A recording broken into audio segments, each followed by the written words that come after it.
in the face of adversity, we will rise as a nation powered by innovation. Innovation that opens doors and opportunities to more and more Filipinos towards achieving financial inclusion and our ultimate goal of living a better life.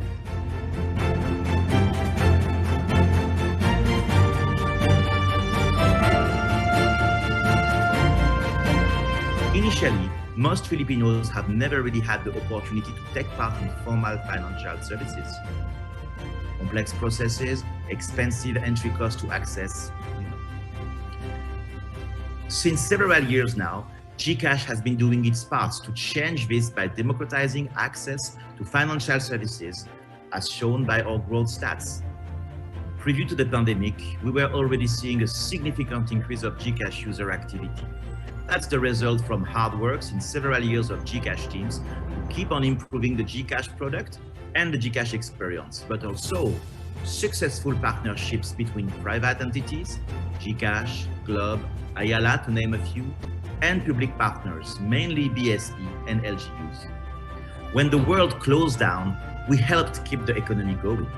We provide users easy access to transfer money and to purchase essentials.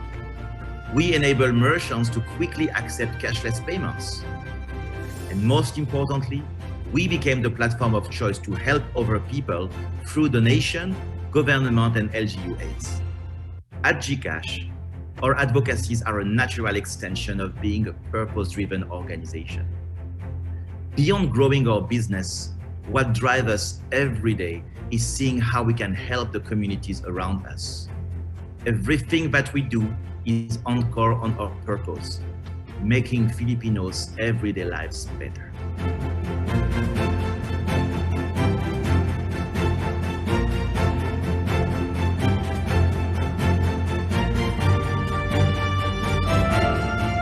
We at GCash will continue to deliver our promise of making finance accessible to all Filipinos, driven by our purpose to be one with the nation. This is our aspiration. This is our commitment.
A better future is built by the brave,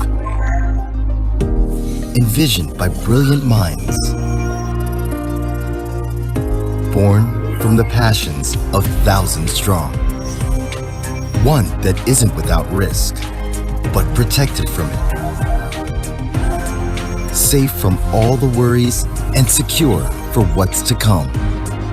Because a better future with the greatest empires, the strongest communities, and the happiest families will always be worth having. That's why the bold and the fearless understand that recreating something better takes courage and strength. So together, let's start shaping a better future today. Good morning, everyone. Good afternoon and good evening to all. Wherever you're logging from, I'm Patrick Chua, convener of the Asia Pacific Services Coalition and lead staffer of APEC Philippines. This virtual PPD is co-organized by the Asia Pacific Services Coalition, the APEC Business Advisory Council, and presented by APEC Philippines with the Philippine Services Coalition and Globe Telecom, together with the Institute for International Trade at the University of Adelaide and the Australian Department of Foreign Affairs and Trade. Just a few reminders before we begin. Today, we are using the Zoom webinar platform. This event will also be broadcasted via Facebook Live in the APEC Philippines page. This meeting is being recorded for documentation purposes. We have a very packed program and we would like you to participate by interacting and taking advantage of the speakers, the esteemed guests that we have by posting questions in the chat box, in the Q&A portion for those in Zoom and comment section in Facebook. We will consolidate them and try to get our speakers response so we can include them in the post-event materials. Please also fill out and send back to us the feedback form you will receive as you leave the Zoom meeting. And please do send us your suggestions and topics for future events. So without further ado, and to open our virtual forum and formally welcome you all, let me call on the chairman of the APEC Philippines, Mr. Tomas Alcantara. Mr. Alcantara is the chairman of HOSIM Philippines and a director of the Philippines Stock Exchange. He also served as secretary of the Department of Trade and Industry of the Philippines and a special envoy of the president during the APEC Forum in 1996. Again, for his welcome remarks, ladies and gentlemen, Mr. Tomas Alcantara. Secretary Ramon Lopez, Ambassador Lourdes Iparigi, to my fellow APEC colleagues, members of the Asia Pacific Services Coalition, distinguished speakers, guests across the Asia Pacific region.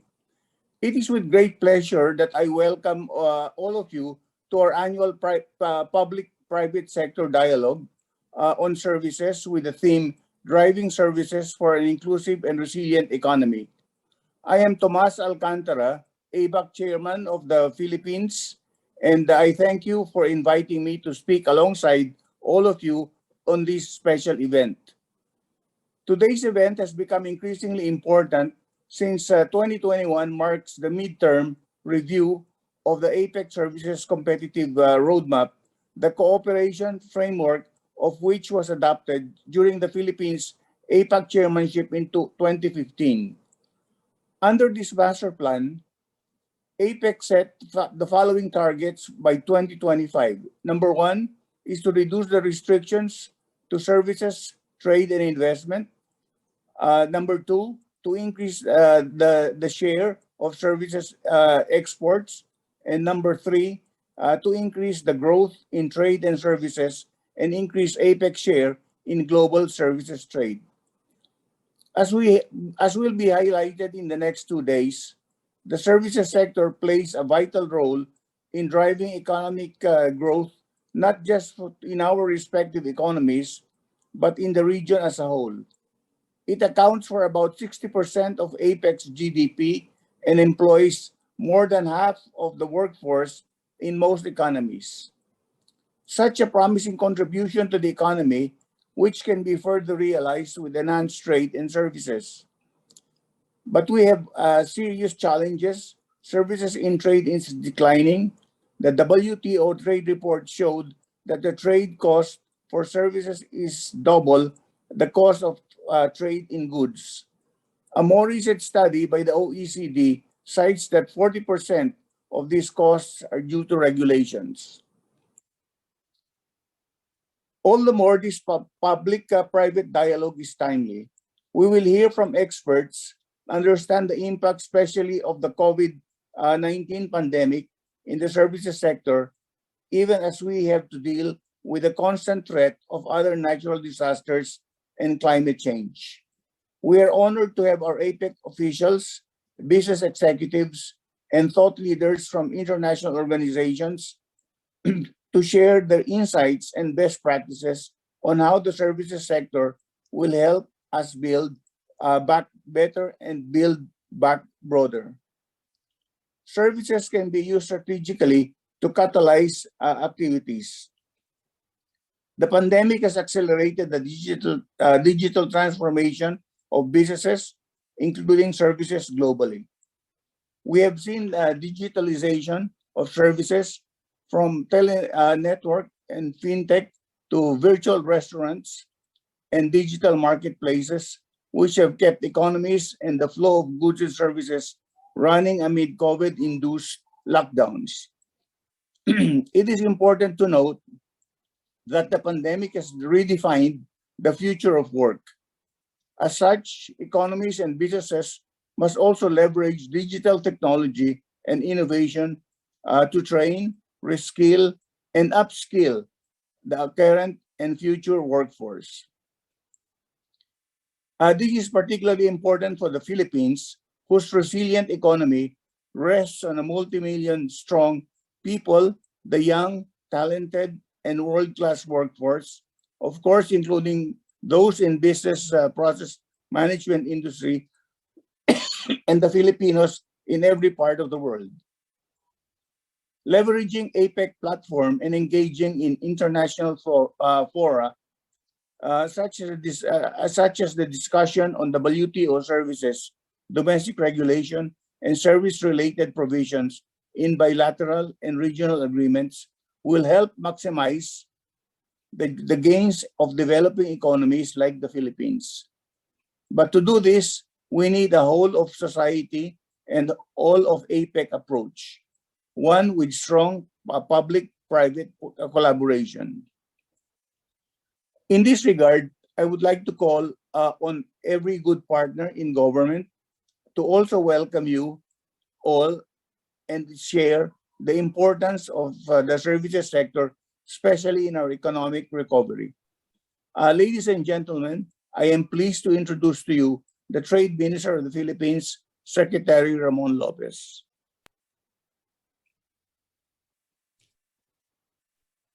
Thank you very much, Mr. Tomas Alcantara, the Chair of APEC Business Advisory Council, Mr. Tom Harley, the convener of the APEC Services Task Force. Good morning to Ambassador Lourdes Iparaguirre of the APEC Philippine senior officials and the distinguished guests and participants. A pleasant day to you all. I wish to extend my warm greetings to everyone joining us from across the globe and different time zones. Allow me to firstly thank the APEC Business Advisory Council and the Asia Pacific Services Coalition for organizing this event. This dialogue is a welcome contribution to the review of the implementation of the APEC Services Competitiveness Roadmap. As implementers of this roadmap, our honest assessment in government, businesses, academia, and with industry experts can help build a more competitive services sector, one that will help us chart our path to a resilient and inclusive economy. I believe there is no better time than now, when economies are reopening, businesses are reorganizing, and people are adapting, that we should set a clear direction for our services sectors in the post-pandemic world. The services sector plays an increasingly important role in the global economy as it generates opportunities for greater income, productivity, employment, investment, and trade. In 2019, the sector accounted for 65% of global GDP. According to the APEC Policy Support Unit's report, services constitute more than half of GDP in majority of the APEC economies. The APEC region has also established its significance to global trade, with total global services exports valued at $2.4 trillion in 2019, representing more than a third of the world's total services exports. In the Philippines, it is one of our strongest and fastest growing sectors. Data show that the country's services exports recorded a steady growth from 2009 to 2019, peaking at $41 billion worth of exports in 2019. It also accounted for 58.4% of total employment in the same year. Recognizing these realities and the sector's huge untapped potential, the Philippines spearheaded the crafting of a new APEC Services Agenda in 2015 to bring common direction and better coherence in strategies to enhance the competitiveness of the services sector. Through the 2015 APEC Services Cooperation Framework, or ASCF, the roadmap was finalized in 2016 in Peru and committed all economies to develop the region's services sector as an enabler of economic growth and inclusion. With a set of overarching targets and collective actions, APEC set the target for 2025 to increase its competitiveness in the services sector. As we look back to the roadmap's implementation through the past years, I am pleased to note our good progress since the adoption of the framework in 2015. However, the services roadmap's midterm review showed uneven progress among the APEC economies. There appeared to be wide differences in access to the services markets, which were highlighted by Chairman Alcantara, which were further exacerbated by the pandemic. Having said this, I think that the region can do more. The ASCR midterm review has provided us some insightful ideas on how we can make the benefits of our implementation more sustainable and far-reaching. On the shadow of COVID-19 crisis, there are new areas that have emerged which may require our immediate attention and action. While APEC's services agenda may provide a comprehensive approach in improving the competitiveness of services sectors, we must also be cognizant of other discussions which can help us achieve our overall goal collectively and individually. More than providing access to services markets, it is imperative that we also provide a transparent and predictable regulatory environment to help services firms engage in the international market. Hence, it may be worth considering the work that the WTO undertook to establish disciplines on services domestic regulations under the WTO Joint Statement Initiative discussions. Although considered a plurilateral arrangement, it is encouraging to see that a group of like-minded members are ready to commit to a shared goal of mitigating the unintended trade restrictive effects of regulatory measures in their economies. I strongly believe that disciplines for the good governance of our services markets is essential to creating new trade opportunities for firms. This is particularly true for our micro SMEs, who are often burdened by uncertain and costly requirements and procedures.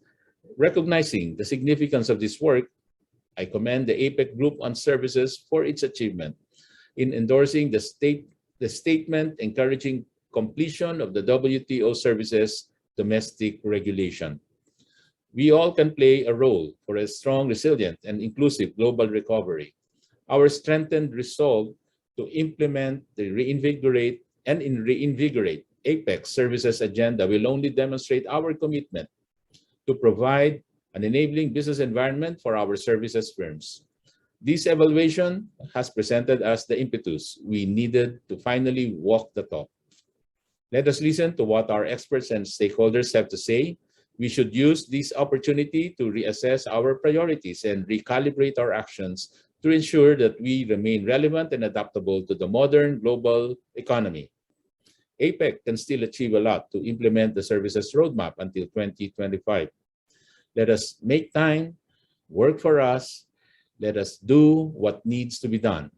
Thank you very much, and I wish you all a fruitful discussion. Maraming salamat po. Thank you very much, Secretary Lopez.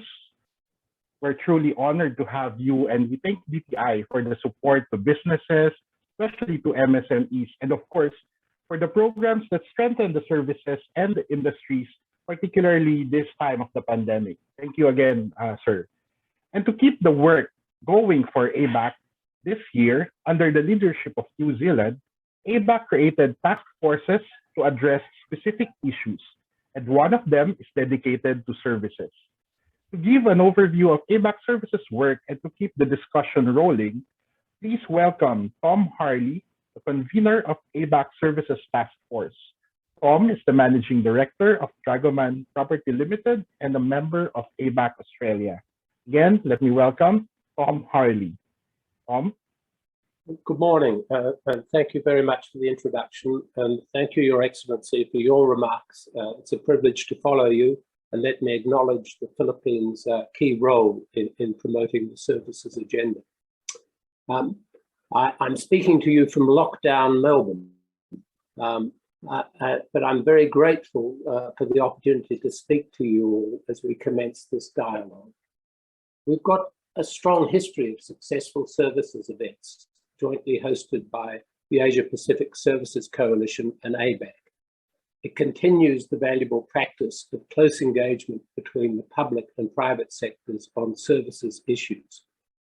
In this period of what is hopefully the twilight of the pandemic and the dawn of recovery, it's possibly the most important time for this dialogue. The values of these dialogue goes to the heart of what drives ABAC.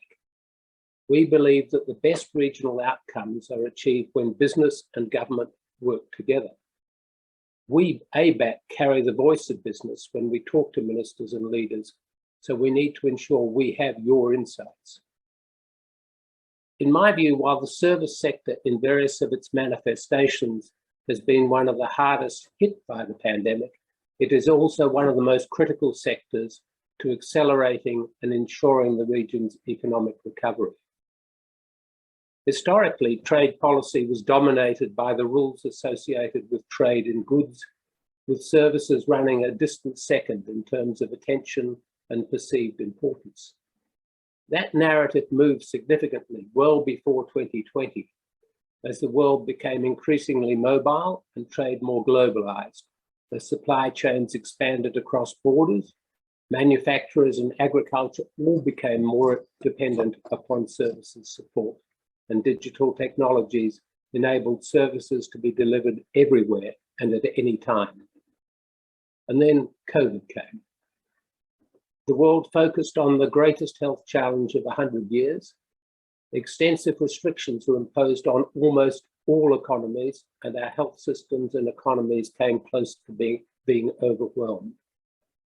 The pandemic has had a devastating impact on many of our services industries, with many businesses unlikely to ever recover, and with consequences to be felt for years in every corner of our economies.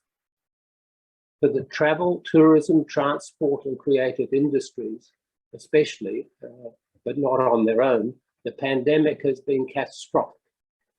According to the UN Conference on Trade and Development, services last year suffered a 15% decline.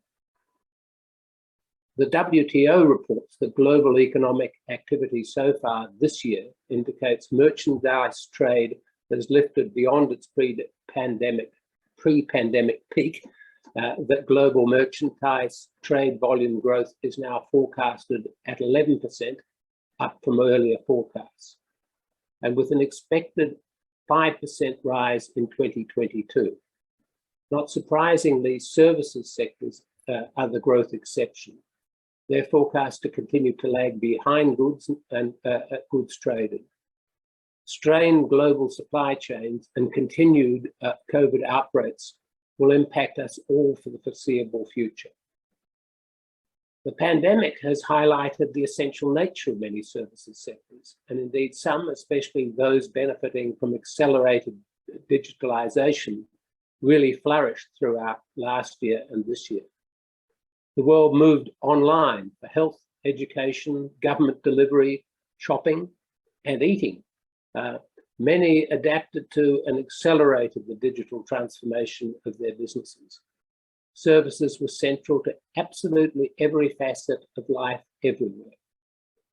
As Fareed Zakaria noted in his book, quote, "The pandemic served as a forced mass product testing for digital life, and for most part, our digital tools passed. Improving vaccination rates, the recommencement of travel, and return to pre-COVID lives will bring a significant resumption and acceleration in demand for services, including those adversely affected by the pandemic. There's no doubt that services will be one of the key drivers of modern economies, and that the opportunities made possible by digital technologies are largely responsible for that. In many countries, one significant outcome of the health crisis has been huge changes in the way we all work and the way that business is conducted. Restoring mobility of people and skills will be critical in the post-pandemic world. However, for service-based economies, it's likely that there will be even more change in the shape and nature of work. It will be conducted in very different ways as business models continue to evolve. Collaboration no longer requires a physical presence.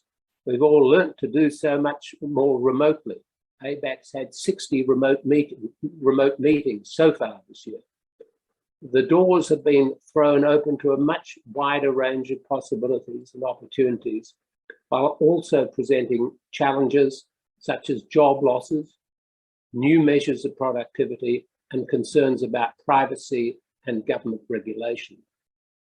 Harnessing digital transformation in a considered and strategic way will be a major driver in economic recovery. ABAC encourages APEC to develop new work programs for services, including in digital and environmental services, and also the development of a declaration on facilitating essential services. The regional business community has also long supported extending the WTO moratorium on duties affecting e-commerce and continues to do so to ensure ongoing innovation in the digital economy. I know these topics will be explored in depth during these discussions over the next couple of days, and I look forward to that. But the key for services businesses to survive and thrive, in our view, are international regulatory cooperation and consensus, clear non-discriminatory domestic regulatory structures and competition policy frameworks, the elimination of barriers, and the adequate supply of skills supported by appropriately targeting skills development. And in my personal view, with a strong focus on reskilling people whose roles have changed so they're not left behind. This year, APEC and ABAC have focused on the APEC Services Competitiveness Roadmap midterm review, as previously mentioned. The roadmap itself represents a significant achievement. It provides a targeted approach towards establishing priorities for enhancing services industries and the pursuit of services liberalization in the region. ABAC engaged Jane Drake Brockman, an expert in our view on the services sector in the region. She reviewed the state of regulation in the services sector and benchmarked the performance of the sector against the roadmap measures. She found us wanting. She recommended rebasing our work and taking a more forward-thinking and tightly targeted approach, and provided practical measures for considerations. ABAC will continue to engage in those processes. I commend her report to you, and I know she's speaking in, I think it's session 4. When the General Agreement of Trade on Trade and Services was agreed in 1994, as part of the Uruguay round of multilateral negotiations, with its built-in agenda, we did not know that it would take until 2021 to reach any further agreement on services at a multilateral level. It is true that there's been significant progress in services liberalization thanks to regional agreements such as CPTPP and RCEP, and strong bilateral arrangements and FTAs. But hopefully when the WTO Joint Standing Initiative on Services Domestic Regulation is conducted at the WTO Ministerial Meeting in December, we will have the first multilateral services agreement in 27 years. It will be a big achievement and one of great importance to the business community. ABAC has been a strong supporter of participation by APEC economies in this process, and we will continue to do so until the JCI makes it across the line. With the inclusion of Singapore and the US, the JSI now has 65 participants and represents 90% of world services trade. That's a big milestone, but our goal is to include all APEC economies. Thank you for attending and participating in this dialogue. And I want to thank Patrick and Jane and all the organizers for putting together such a thought-provoking program. I look forward to hearing the discussions that will take place. Let us hope that we enable our services industries as they recover from the challenges of COVID to make an even greater contribution to our economies. So to kick off our first formal discussion and introduce our first keynote session, may I call on Devi Aryani, the Executive Director of the Indonesian Services Dialogue, a member of the Asia Pacific Services Coalition, which promotes dialogue among government, private sectors, and research institutions to push for reforms to develop Indonesia's services sector. Devi, you have the virtual floor. Thank you. Thank you. Good morning, good afternoon, and good evening, ladies and gentlemen, distinguished speakers, guests, and participants.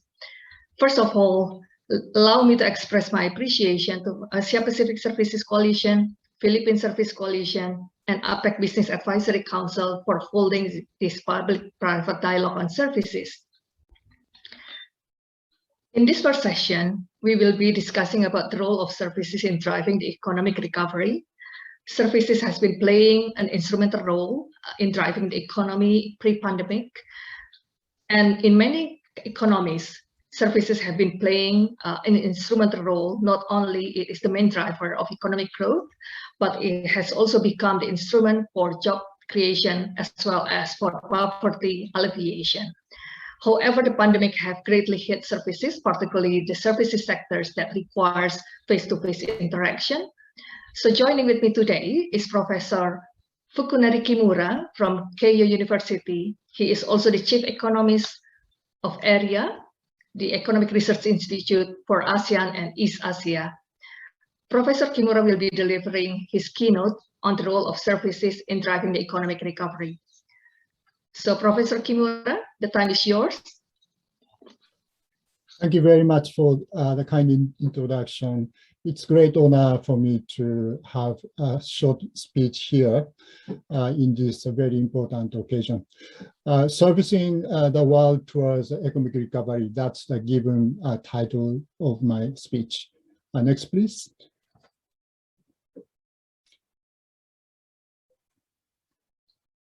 So if we see an overall effects of COVID-19 on services, that was tough, particularly last year. COVID-19 forces us to impose restrictions on people's movements. So many services sector is face-to-face. So that kind of services were hit harder than the tradable sector. But if we look at services subsectors, things are much more complicated. Actually, we have three kinds of shocks coming from COVID-19 on services subsectors. One is negative supply shocks, particularly face-to-face services such as restaurants, tourism, and others cannot be delivered. So big negative supply shocks were there. But at the same time, negative demand shocks, say in transportation sector at the beginning, at least. Right now, actually, maritime transportation is having a little bit more complicated things. But initial shocks were negative because of a negative demand shocks, and also weak demand due to the slowdown of the whole economy in the world. but the negative effects like that are probably lighter than expected due to bold mitigation policies implemented in many countries. And we have actually positive demand shocks. I forgot to write medical services. Of course, the medical services are having a big positive demand shocks, and also delivery services and others, as you know. And I'd like to emphasize that one is digitized services and also digital support services. Those are picking up a lot of demand, and also government services too. So the key feature here is the introduction of digital technology. One side is a services sector, services sector expanding its scope. That's I call here digitalized services. And the other is actually the other side of the coin. Services sector helps traditional industries, including other services, be digitized. So I call it the digital support services. Based on those two, actually the nature of the services sector changed in a kind of reversible way. So services sector is going to be more important than before. Next, please.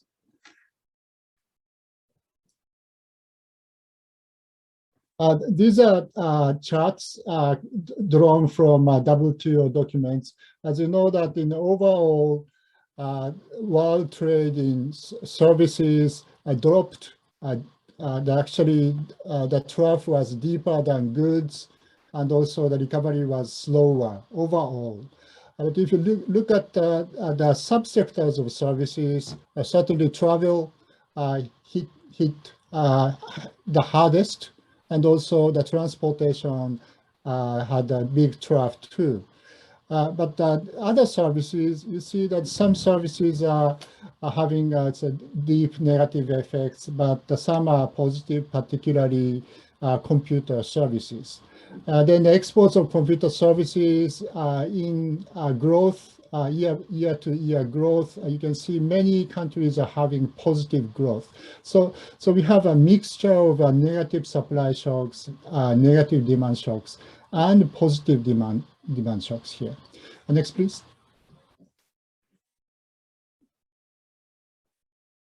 So if you look at the digitalized services motivated by COVID-19, many services become digitally deliverable.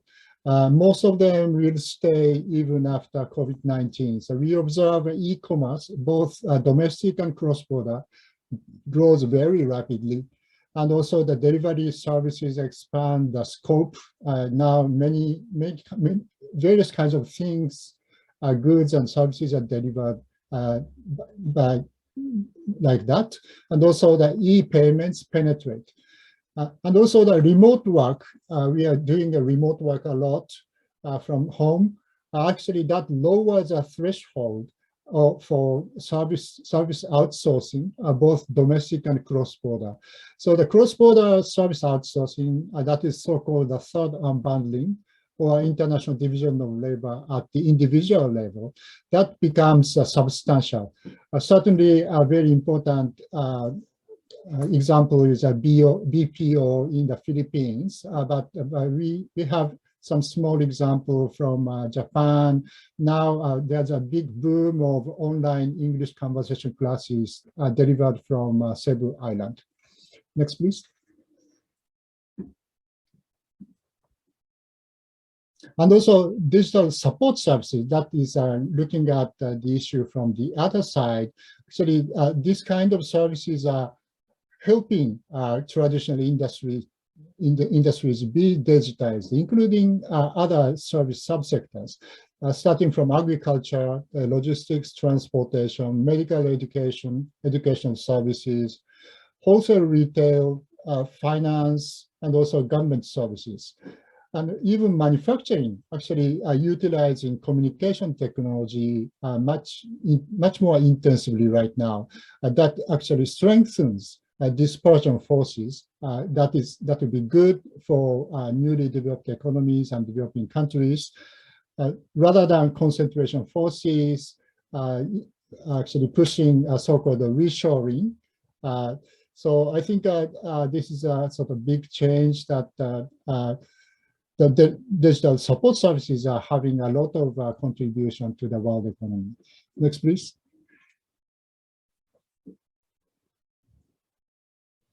Yeah, if you look at the digital technology from the viewpoint of newly developed and developing countries, actually that may enjoy, those kind of countries may enjoy advantage of backwardness. Actually, that backwardness is a really bad word, but actually in this case, in this context, actually advantages, particularly in deployment of digital technology. So now we have not just research and development, but the research and development and deployment. And actually deployment may be easier and faster in newly developed economies compared with developed countries due to many inconveniences are there, and also less complicated regulatory framework and non-existence of old system and vested interest. So I think probably those countries need to shift weights in innovation policies too. The old model requires a massive national innovation system with huge R&D, but probably the weights should be shifted to some extent to the acceleration of deployment for young entrepreneurs and disruptive innovation. So I think that there is more room for catching up and leapfrogging for newly developed and developing countries with digital technology. Next, please. And also implication for inclusiveness. We always have a sort of concern on that from the viewpoint of digital divide, so urban versus rural, and also gender gap over there. But certainly we have to take care of that. But at the same time, we have to appreciate the inclusive aspects of communication technology. Communication technology expands the scope of possible consumption of goods and services and business opportunities, including the delivering government services over there too. And also the policies for giant platformers. Certainly, this is one side or one aspect of inclusiveness. Proper design of competition policy and taxation is needed over there. Actually, the overall implication for job creation and income distribution coming from digital technology, we are not quite sure yet, actually. Simple substitution for unskilled labor, that would be one hypothesis, but the impact on middle-level human resources, that may be more serious, or we would have some spillover effects for other industry sectors. So we are, actually researchers are looking at what would be the overall effects on employment. Next, please.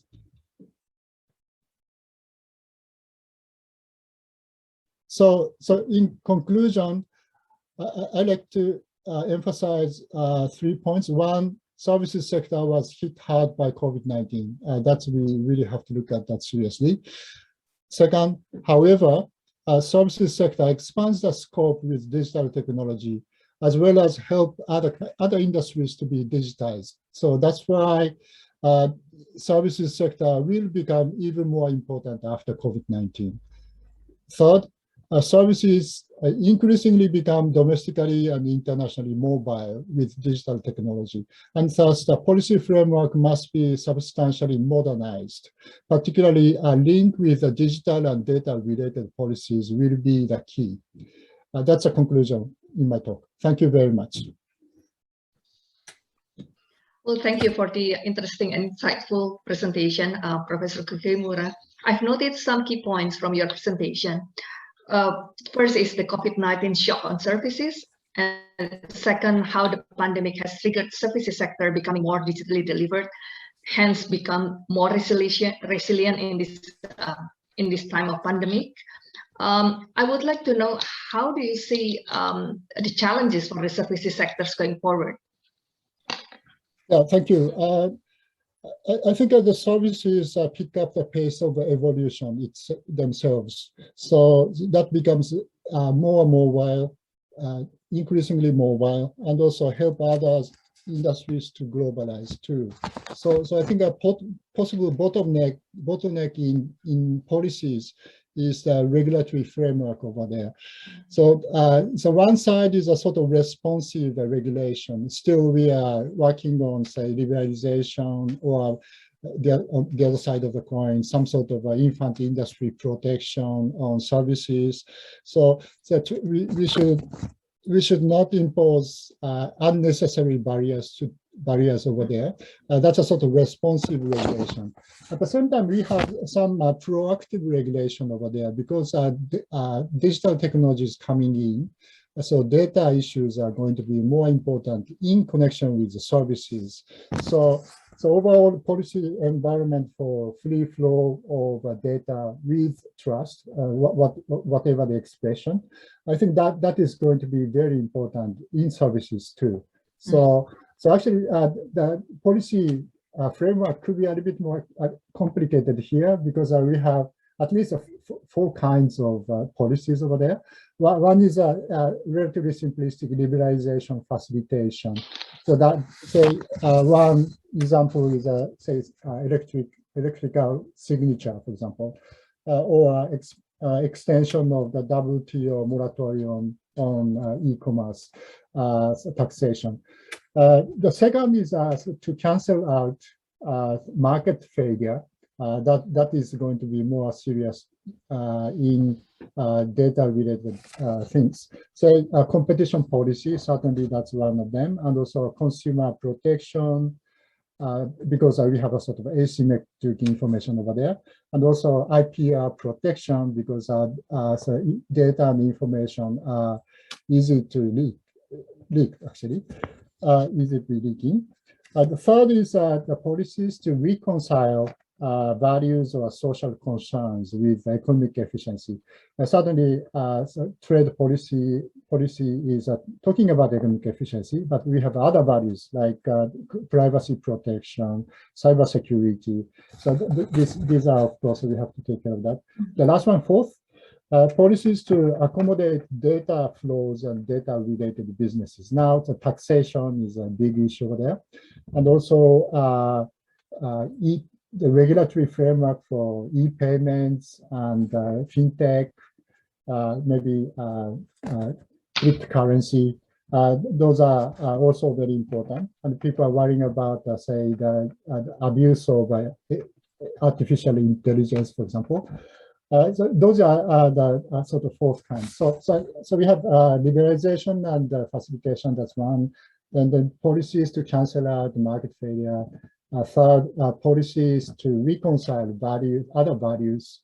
The last one, policies to accommodate data-related businesses. I think we have a sort of big structure of policies over there. So that's a sort of proactive regulation. So those both are very important, but certainly policies are so complicated. Complicated in economics too, actually. And also looking at the sort of government agencies, many agencies are taking care of that, not quite in a kind of really harmonized manner sometimes. So I think that's very important to take care of policies. Now businesses are going on and very actively. We don't need to worry about that, so policies should help them flourish. That could be a sort of a possible bottleneck, a big challenge that we are facing. So the policy design would certainly be different between the least developed economies and the more developed economies, because the state of the services sector might be different in those economies. So in your presentation, you also mentioned about the need to have the policy for giant platforms. Can you elaborate more on that? What do you think the policy design should be in order to increase digital transformation of services?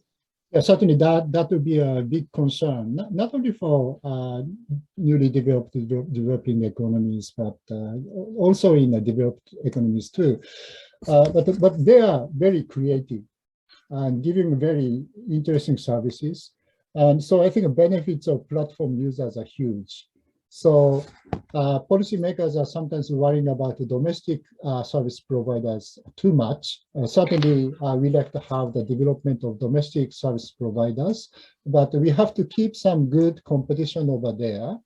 Rather than just block big platformers and not coming into that. I think that kind of a balance is very important, and also should not be too selective.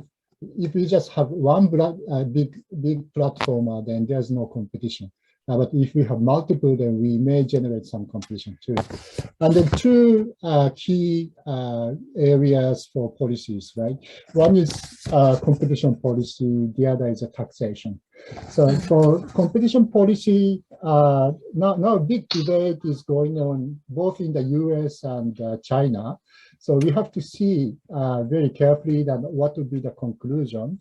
But it's true that big platformers are generating so-called network externalities. This is a kind of scale economy. If they have many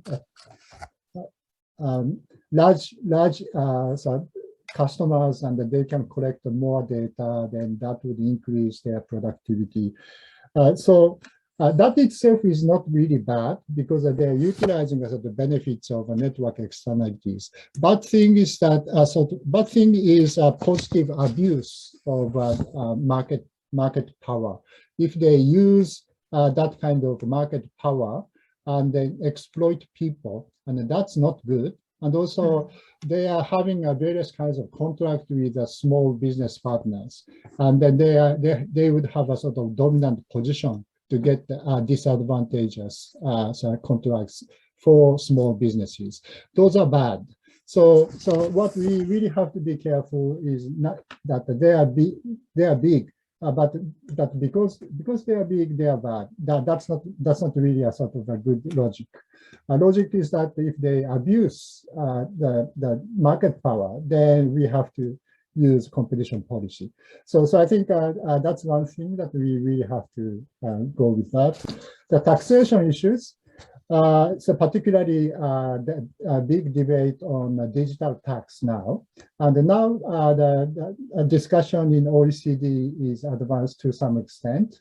And also some countries are already introducing to some extent, say maybe thinking of an introduction. Actually, I'm a trade economist. I trained as a trade economist. So I had some psychological resistance at the beginning to introduce taxation on sales, because corporate tax should be imposed at the beginning of the production of goods or services. That's a basics. Otherwise, you see, taxation on sales is just like tariffs, actually.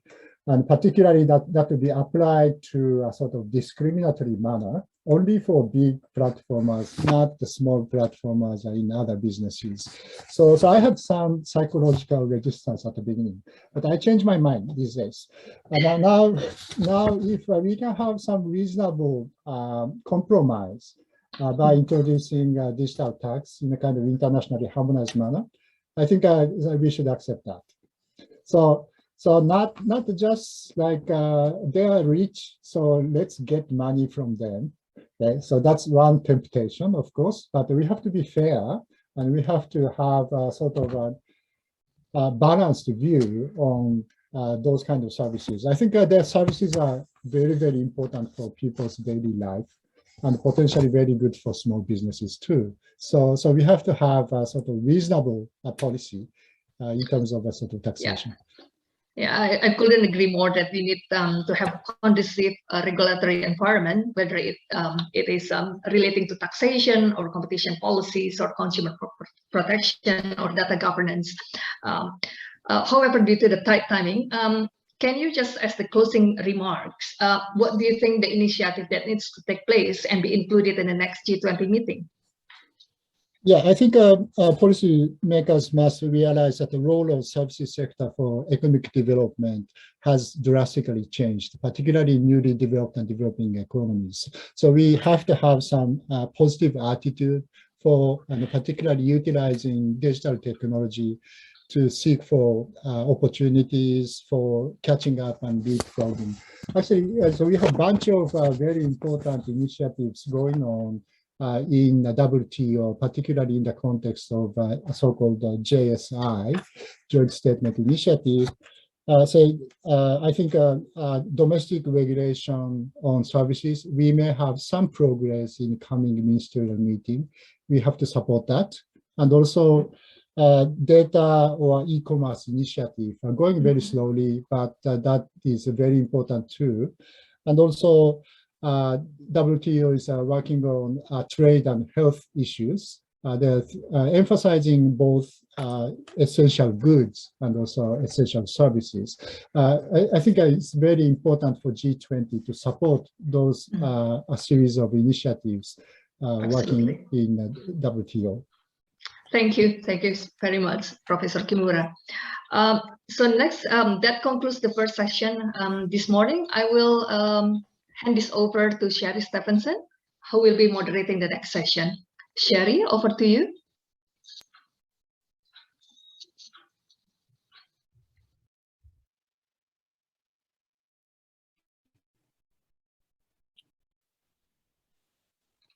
Thank you very much. Greetings to everyone.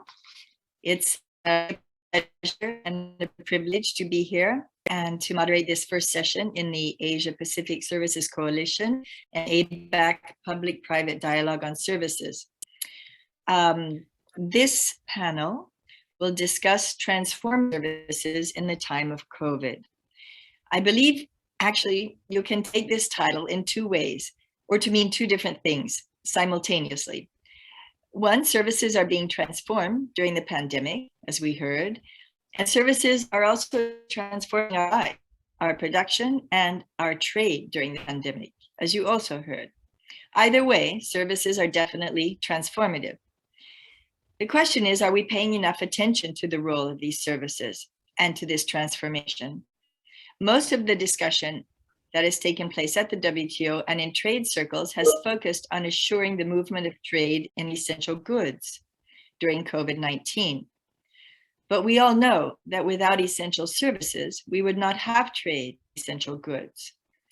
It is actually the essential services that are creating the transformations. So this discussion should help us understand what are these essential services? How do they work to keep the medical equipment, vaccines, and therapeutics that we need to address COVID-19 moving across borders? And how are business models adjusting to the challenge of the pandemic? We are very fortunate to be able to hear from 3 industry representatives who work at services firms that are on the front lines of moving and administering essential goods. They will be able to tell us in concrete terms about the services provided by their companies from their hands-on perspective. They will each have 8 minutes to speak. All those listening are invited to pose questions in the Q&A box, and we will try to cover as many as possible. Our first speaker is Doris Ho, who is president and CEO of a major transport company in the Philippines, Mase Incorporated, which has expanded from shipping to offer end-to-end logistics operations. Doris is well known to many from her years of activity in APEC, and she was also the chair when the Philippines hosted the APEC meetings in 2015.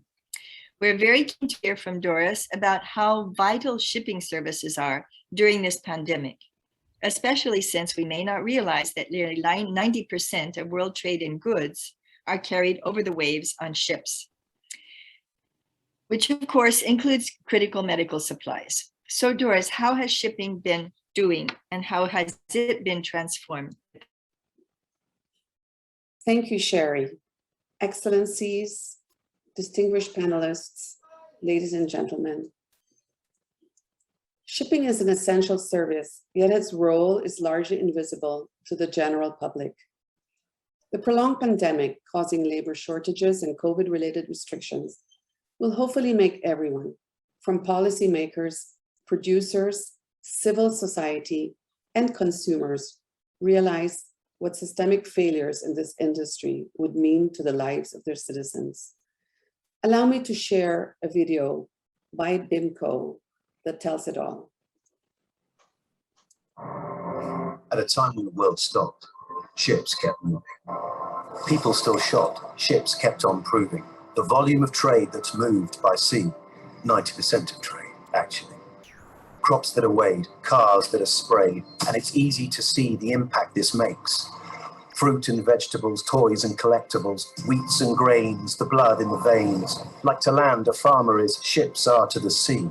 And if the world is the heart, ships are the arteries, which stock the pharmacies, move essential commodities. So there's a lot at stake across these seas. Without these routes, half the world would starve, while the other half would freeze. Without these bright colored containers, the four walls in our house that contain us would be empty. The books we read, the animal feed, the oil we need, the global lives that we lead. No oil, no cars, no essential spare parts. The sea's version of stars, those flickering lights on the horizon, by moon and by sun, but the journey is never done. As a supertanker proves, the distance it moves is equivalent to 3 times around this earth a year. And we are served by over 61,000 ships. The things we buy, the things that shops sell, the 1.7 million seafarers, it's more than just engines that propel this industry. And it's easy to see that a lot is owed to the people that load. 6,000 ports worldwide, but it's not all plain sailing. It's rough seas and piracy warnings and the change that this inevitably causes. The sea covers 70% of our planet, so you can see why we need to plan it. A global community of knowledge and passion, from salt and sugar to the latest fashion. Our ships keep moving products we love using. Ships make the world go. They help trade flow and let business grow.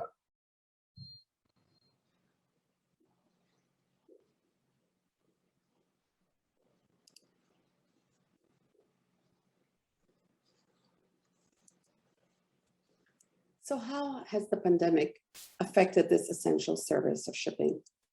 In Q1 2020, production around the world literally stopped, causing a massive shortage of goods and spare parts in the supply chain.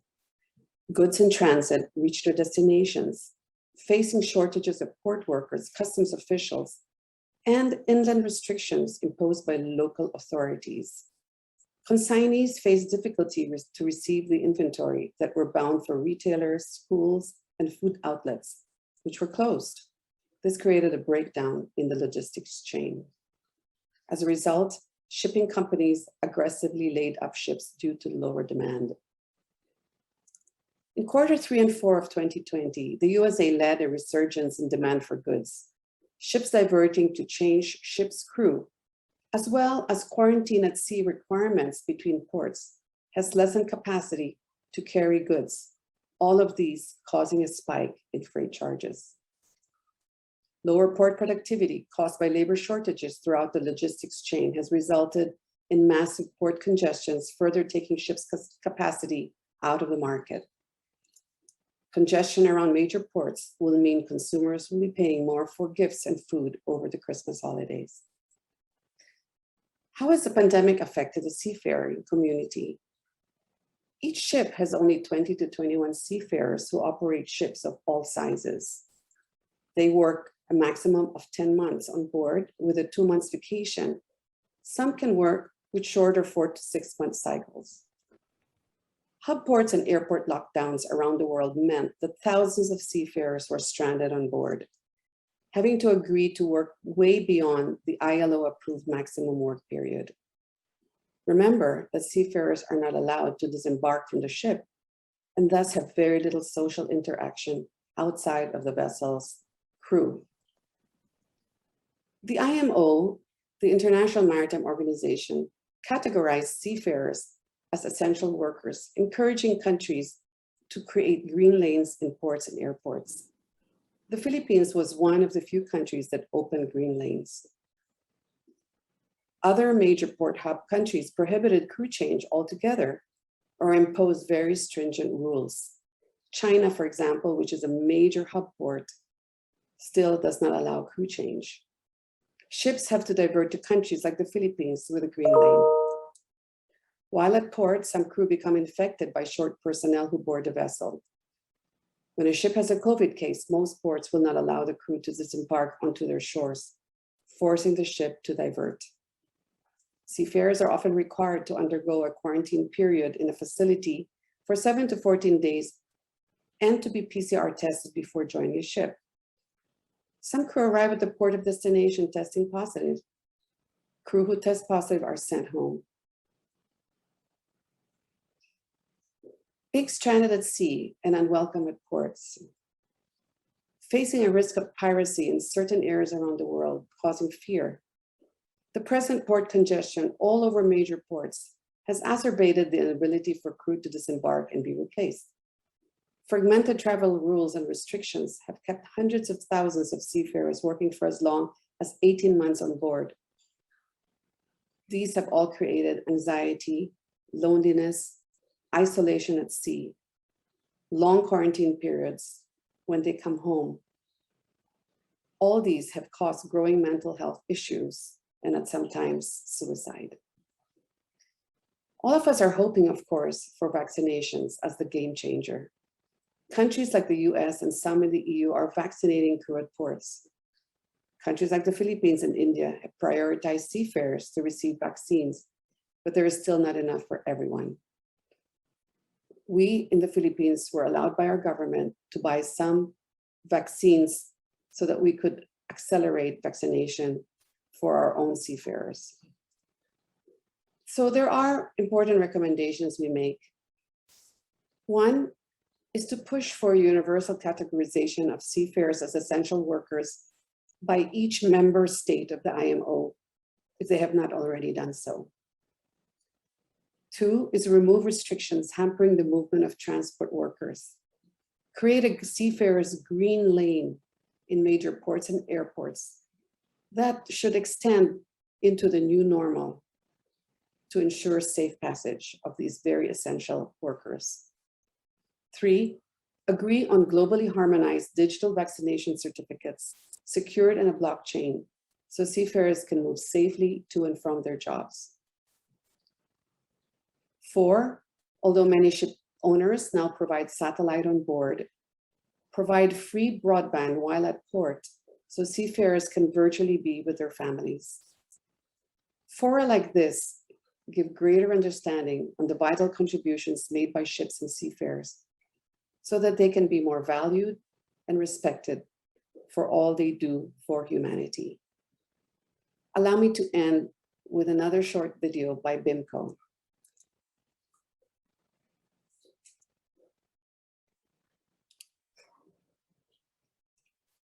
We've talked about ships and how they make the world go. But what about us, the seafarers behind cargo? We are an industry that's proud from stern to bow, captains to ratings. And we are asking for governments around the world to take responsibility because we have the right to be safe, to go home after work, to stay protected, not be forgotten about or neglected. Look closely at the job we love to do. Understand what it means to be part of a crew and what life at sea really means. So think about this, that today, while you sit in your office or spend time at home, there are 1 million of us on 60,000 ships. When eyes turned to our industry and saw that trade stopped, they saw the news, the 220,000 tons of steel, but what they didn't see are the people that keep it all together. The 1.7 million of us, the bolts and the screws, the talented crews, the passion, the piracy, the underlying threat, the unique skill set, the relentless shifts and hours, the loved ones of ours, but neither do we for months on end. Pause and comprehend the conditions we face, the risk and unpredictability of this immense open space. Yet we wouldn't trade it for anything. So we ask for support. As we work to connect the world, to enable your everyday, the way you live, the way you play. Life on demand, a seamless flow. We are the people on board the ships that make the world go. It's our responsibility to facilitate your lives. It's the government's turn to look after ours. It's time for this sea that brings us so much to bring us all together. As we ask you to recognize the role we play, not only in world trade, but the world. There's more to our industry than the ships you see. Governments need to take action to eradicate piracy and allow us to change crew so that we can keep the world supplied and get home safely. We are key workers too. We hope for a future of care, treatment that's fair. So step up and imagine if everything we did stopped and wasn't there.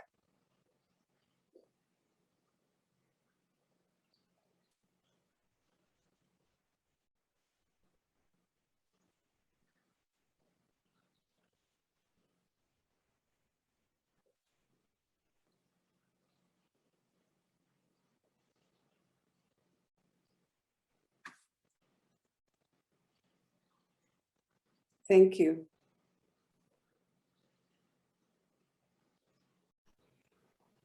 Thank you, Doris. Thank you. This is a very compelling presentation and two very compelling videos.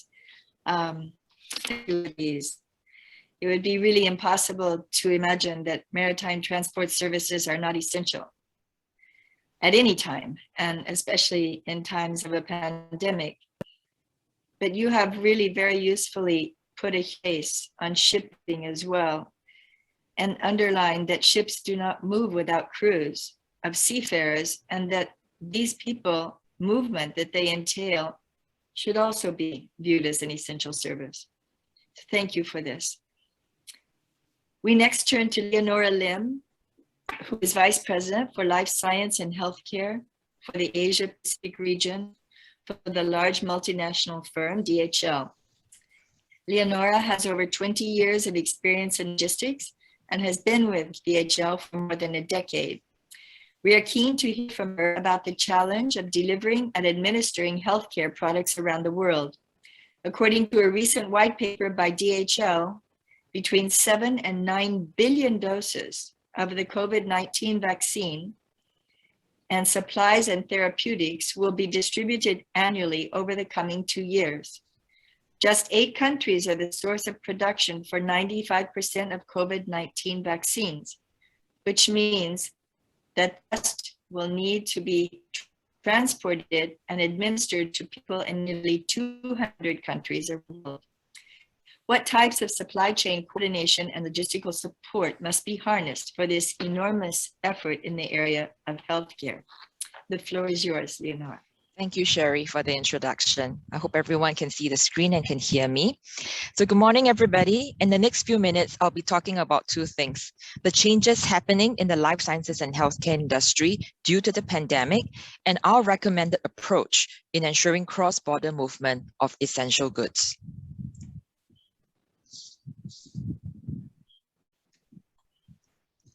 The life sciences and healthcare industry, like any other industry, is constantly evolving. Having said that, the business is rather stable as people still need access to healthcare, hence the steady flow of medicines and devices. The high quality standards and regulatory compliance also make it challenging for companies to be flexible or agile in terms of reviewing their manufacturing or supplier strategies. Manufacturing for our sector are still mainly based out of Europe and US. What we see that is changing and also being accelerated by the pandemic are the following. Firstly, the race to produce COVID vaccines has given rise to new vaccine technology. Correspondingly, the sector is already moving towards biopharma and advanced treatments such as cell and gene therapy. These new technologies and treatments require more temperature control in the low and ultra low range. Hence, the logistics solutions also have to adapt to this trend. Secondly, the reduction and constraints over social interaction and physical meetings have had an impact to the doctor-patient experience. Just like how e-commerce has been growing rapidly, the healthcare industry is trending towards more telemedicine or remote consultation, leading to direct-to-market or patient delivery services. Further to patient centricity, the rise and integration of technology into the healthcare sector is another growing trend. Digitalization becomes key in driving the patient engagement, diagnostics, and treatment. Similarly, in logistics, there is growing interest and use of sensors and even blockchain to tackle the supply chain visibility, security, and compliance. Fourthly, we see the industry coming together even more, relying on partnerships and collaborating in areas like R&D, manufacturing to deliver the healthcare product or solution. You can read from the various collaborations between companies just to produce the COVID vaccine. Now that we hear about the trends and changes, what needs to be done to ensure the continuity of the healthcare supply chain in the environment that we are in today? You can see from the picture that the vaccine supply chain is complex, made up of many interconnected components and stakeholders. With any operation, there should be an emergency response plan, just like you have your business continuity plan. The collaboration and ecosystems I mentioned earlier are important too for a pandemic of such a global nature. Equally important is having the physical logistics infrastructure to enable the supply chain. For example, we cannot manage temperature control if we don't have the right packaging or storage facility. IT is an enabler to drive the transparency in the supply chain and connecting the different stakeholders. Creating a proper organizational structure with the resources and partnerships formally in place all contribute to a resilient supply chain. At DHL, we have put this into practice when the pandemic hit. We created a global multi-functional and cross-organizational task force to plan for the launch and distribution of the COVID-19 vaccines. In less than a year, along with our partners in both private and public sector, we have successfully moved over 1 billion doses of vaccines to date across the globe to 164 countries without any major incidents, using over 9,000 flights and going through more than 350 facilities. And we have more than 50 collaborations in the public and private sector.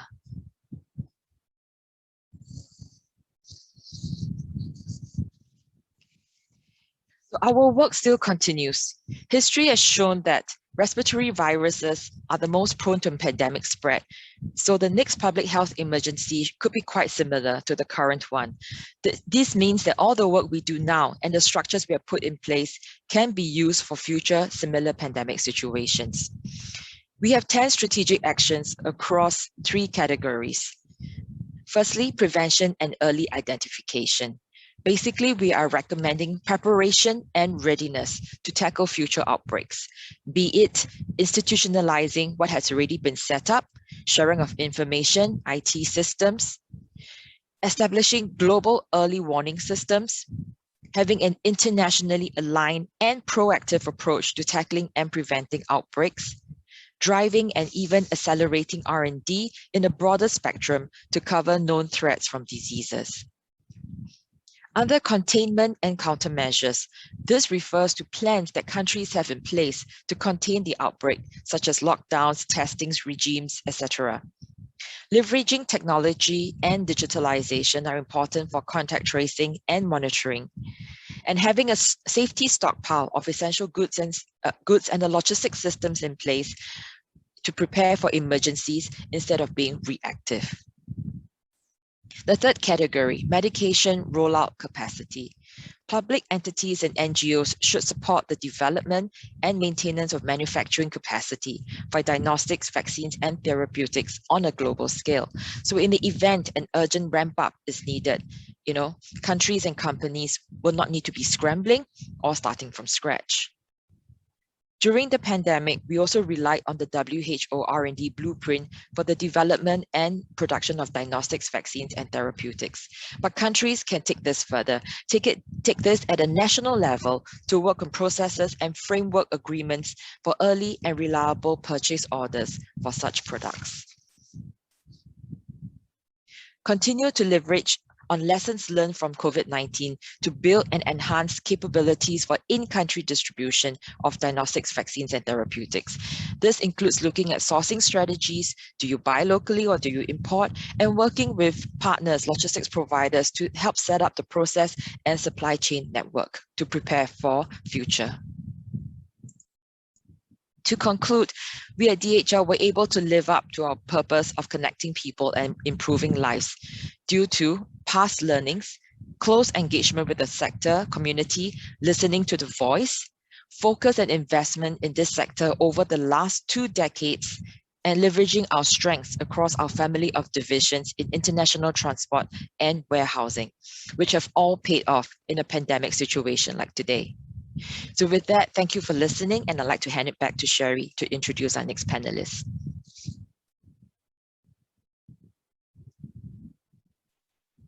Thank you so much, Leonora. Excellent, concise presentation, very informative about the transformation in life sciences and healthcare and the importance of moving towards digitalization as well in this sector, and particularly for your suggestions on what is needed to build a resilient supply chain during a pandemic. Thank you so much. Now we turn to our third speaker, Fatima Algasov, who is the Director of Public Affairs at UPS Asia Pacific, based in Singapore. She leads a team of professionals representing UPS in Asia, Australia, and New Zealand on issues of trade facilitation, customs, transportation, and aviation. We'd like to hear from her about the impact of COVID-19 on logistics, including global airline operation, particularly because the number of scheduled flights worldwide, as we know, has diminished considerably, down by 44% this past year in January compared to the previous year, 2020. How is the company UPS adapting to this reduction in possibilities for flights, and how is this impacting logistics and delivering essential goods? Thank you so much. We look forward. Thank you so much, Sherry, for that introduction. Very kind. Let me just share my screen real quick. And I hope everyone can see this. I'm going to assume everyone can. So good morning, everyone. Thanks, Sherry, and good to meet fellow panelists, Doris and Leonora as well. It's really my pleasure to be here. I'm Fatima Algasov. I'm based in Singapore, and I'm Director of Public Affairs for the Asia Pacific region. So I work at UPS, and we operate one of the world's largest aircraft fleets with over 1,000 international flight segments, 1,154 US domestic flight segments every single day. And of course, the air cargo services that we offer play a really pivotal role in ensuring that time-critical shipments, whether it's life-saving medical supplies, pieces for urgent repairs, inputs into global supply chains, all of these things reach their destinations in a safe and timely fashion. The fact that we operate in over 220 economies and territories worldwide rely heavily on open borders, and that's meant that we're particularly exposed to the effects of both the pandemic itself, as well as all the measures that governments have had to put in place to address it. But despite this challenge, we're really proud that because of our global reach, we've been playing a critical role in helping to win the war against COVID. So let me actually first start with a bird's eye perspective of the unprecedented impact that the crisis had on air cargo capacity worldwide. So just going back, recall that in the beginning of 2020, the crisis was still limited to within China and some parts of Asia, but it was not that widespread yet. So what we saw was that around late January, early February, we started seeing cases appearing in many more countries. And then the bans on travel to and from China initially started to spread. So under normal circumstances, roughly half of global air cargo capacity is what we call belly cargo, where cargo is shipped in the belly of passenger aircraft. So it's, under normal circumstances, it's roughly half that is in the bellies of passenger aircraft. But thanks to all these initial travel bans and all the flight cancellations, we started seeing capacity reductions, but this was still limited to intra-Asia lanes and those from Asia to other regions. Intra-Asia capacity went down 54% in the week of February 12th compared to January 25th to 31st. This is in 2020. On the other hand, transatlantic lanes saw slight increases in capacity. So the suggestion is that capacity is being reallocated to other parts of the world. Contrast this with the final week of March last year. By this time, you had more governments not only imposing travel bans, but more of them began imposing a state of emergency or some form of city or countrywide lockdown of the population. For instance, you had France, Britain, India beginning to impose their lockdowns. The EU began to bar any travelers from outside of the EU bloc. The US on March 26th became the country with the highest number of COVID cases. All of this had an unprecedented impact on global air cargo capacity. And compared to 2019, all trade lanes across the world started seeing double-digit declines. Most key trade lanes have lost more than 30% capacity. Some even lost 60% of capacity. So unprecedented impact. By the end of March, passenger belly capacity had gone down 80%. Only 20% of it was still flying. And the shortfall, as you can see, was barely made up by airline and express freighters. As of October 8th this year, there's still a total of 229 countries and territories that have imposed some form of travel restriction due to COVID. Of these, 51 of them were imposed within the last 7 days.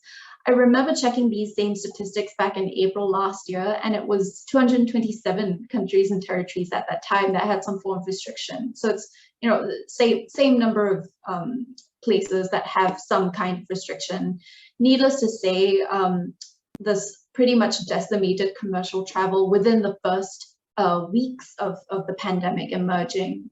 Today, of course, it's encouraging to hear that more economies are progressively liberalizing some of these restrictions, which is great. I'm sure all of us are looking forward to some kind of normalization, but it will, of course, take some time for things to normalize globally.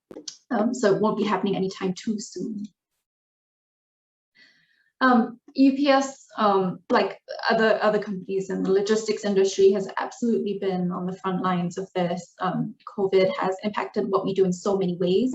The travel bans, the new restrictions, they created a patchwork of different requirements that we have had to navigate. It's been a very complex past 1 to 2 years, 1.5 years. And this is especially complex when you're managing a global network, a global air network. An issue or strong restrictions or sudden new restrictions affecting one node will have ripple effects on the rest of the network. And we tackle these things all the time in normal circumstances, but the pandemic has generated these the need for quick decision making in multiple places all at the same time, and they all have ripple effects throughout the network. But in spite of that difficulty, I'm really proud that we and our fellow members of the industry have risen to the challenge. We've worked with governments to secure different solutions that have allowed us to continue to deliver our service. So in terms of ensuring air network continuity, we have, for example, sought exemptions for our pilots to cross borders without being subject to 14-day or whatever the time frame is nowadays, without being subject to quarantine laws, just assuring governments that because cargo pilots don't interact with the public in the performance of their job, the risk level there is minimal. And we've worked with governments to secure what we call a closed loop system or isolate at hotel protocols. And this exists in many different economies and territories. And the idea is that it provides flexibility for crew scheduling and supports the required rest hours. By regulation, crew require minimum number of rest hours in order to operate flight. And what this closed loop system involves is, crew need to go straight to hotels that are designated hotels. They cannot leave. They stay there. They don't interact with the public, and then they go out for their next flight. And this is all tracked and made sure of. And so this allows us to continue providing that service. Where exemptions were not provided, this was the case in the early stages, I think, where a lot of governments were figuring out what to do. In some cases, we secured exemptions to do what we called quick turnarounds. That means you land the aircraft and then immediately the crew will then leave again without disembarking from the aircraft. So this is something that we needed in the beginning stages of pandemic, but obviously a closed-loop system is a lot better for us operationally. And then in terms of the final mile, most governments around the world designated our services as essential, and so we were allowed to continue delivering every day. Of course, in the early stages of the pandemic, there are different measures being put in place. In some places, governments would implement checkpoints, so we would have to ensure that our employees are recognized as essential workers and they can get to and from workplaces safely and unhindered. And it's not just the friendly UPS package driver in his brown uniform that has to do his or her job. Is also those that do customs clearance, customs brokerage, those that manage hub operations, loading and unloading of aircraft. There are all kinds of frontline employees that need to be able to work in spite of all the lockdowns. So governments have ensured that these employees are recognized as essential, can continue to get to their workplace unhindered. And then finally, governments also ensured that cross-border trucking of goods could continue. We needed to ensure that, coming through land checkpoints, it could be, some solutions involved, a driver crossing the border and then goods being unloaded by unloaders in the receiving economy. But there would be no interaction between the driver and then the unloader. So the little things like that we have to be creative about and think about. Apologies, did my share screen disappear? Oh dear. Sorry, just give me 1 second.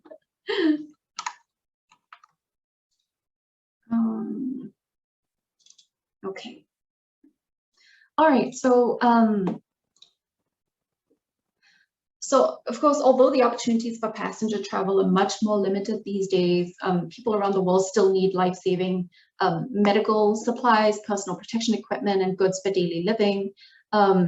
It's all the more critical that we keep air cargo moving to support these needs and keep supply chains resilient. So IATA, for example, has called for urgent government action to be put into place. For instance, removing operating hour curfews for cargo flights, easing slot restriction to support air cargo operations during these times as one thing. And then I'm getting a note that I need to wrap up real quick. But in terms of recommendations as well, ensuring that we can continue to operate, there are certain things that we recommend be put in place. For instance, developing harmonized principles that limit the restrictions on aircrew who, like I said just now, they present a different risk profile. They don't interact with the public. So avoiding medical quarantines, detention for observation, developing common protocols to recognize digital health and vaccine certificates, as well as a harmonized framework for testing and tracing. And then finally, collectively recognizing transportation and logistics as essential services, allowed to operate with sufficient manpower to continue doing all the things that need to be done in order for us to deliver these goods. So I'll just wrap up here. Thank you so much.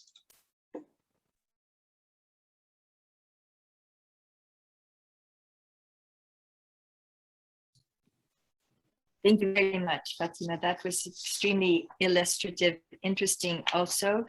And we really appreciate it. It is a very nice compliment to look at the impact of COVID-19 in your presentation on air cargo transport globally, which is a very nice compliment to healthcare services and to maritime shipping, because all of these are absolutely essential in order to move goods, essential goods, vaccines, therapeutics across border. Appreciated your suggestions for the types of regulatory protocols and standards that we need to think of developing, not only for the movement of the cargo, but also particularly for the movement of UPS crews and employees. And I think that Patrick is urging us to be rapid. And so therefore, in terms of our discussion, I haven't seen any questions on the Q&A, so that gives me the freedom to pose my own question to each of you.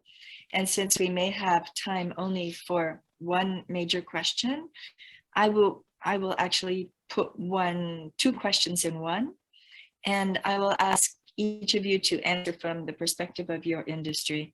So what is the one major barrier that your company has faced as a services provider in trying to move essential goods, medical supplies, and equipment within the Asia Pacific region?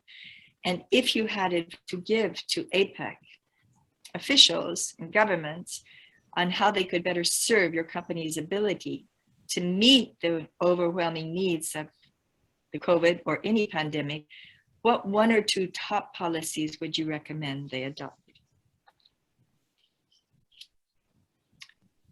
So major barrier and top policy, and presumably maybe these are linked. So should I start, Sherry? Yes, please do. This is Doris. I thought it was great that Fatima's recommendations are exactly the same as our shipping one. Actually, we're almost side by side. So the airline and seafaring personnel really face the same issues. I mentioned in my presentation that we always look at the airline people go through the line really fast, and we were hoping the seafarers are always at the back. And maybe if there was one systemic change that could happen is that both airline and seafaring personnel are viewed as essential workers that need to be protected. They have to be in a bubble. They have to be able to get through the line, not stand in line with 1,000 people. They cannot be subjected to any risk of their health, and they should just get to where they're going. And I think that should even go beyond, it should be a policy that goes beyond the pandemic in the new normal. Great, thank you so much. That was very clear. Leonora, would you like to go next, or Fatima? Sure, thank you. Yeah, so it's a good question, because I think this pandemic caught everyone by surprise, right? And now we have the benefit of hindsight. One of the message in my presentation was about being prepared, the preparedness. So, to have the planning as well.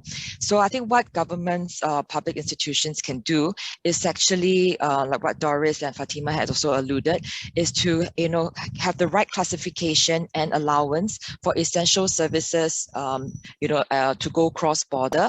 And in fact, also accelerating approvals. For example, the drugs for emergency use, and even during importation, right?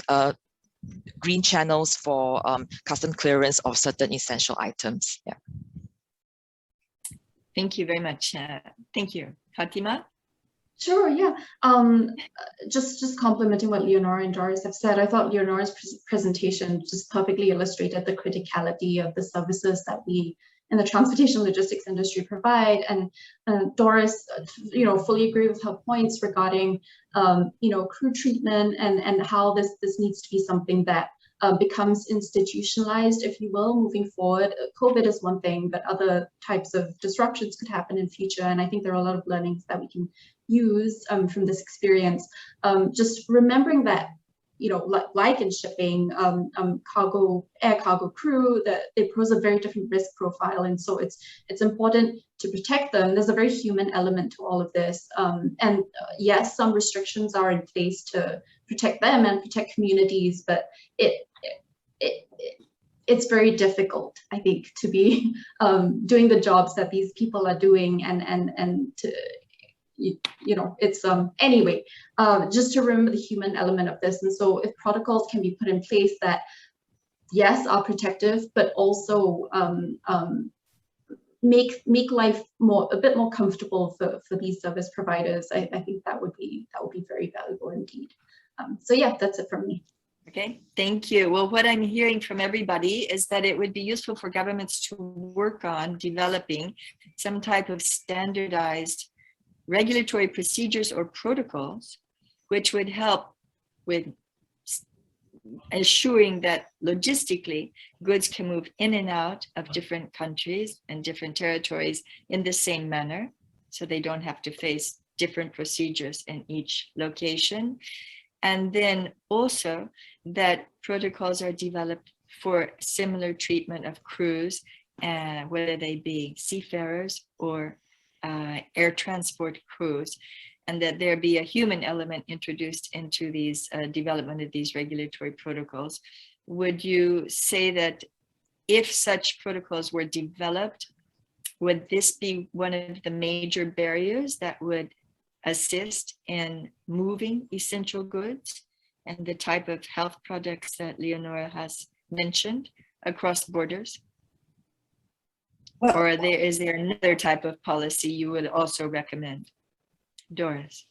Well, I just think, first of all, the human element is the one that causes the stoppage. So for example, the reason why a lot of ships, the freight today, the reason there's such a shortage of capacity to carry this new demand that's emerging post, sort of as the emergence of new COVID restrictions are opening up. The shortages of people, not just in a port, but it's the truck driver that brings it forward on. It's the one that the customs guy who has to be there.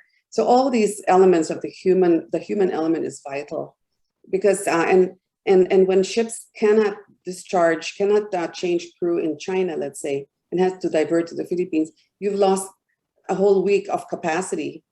And all these are not only capacity issues, but also cost issues that are adding to the cost for the consumer.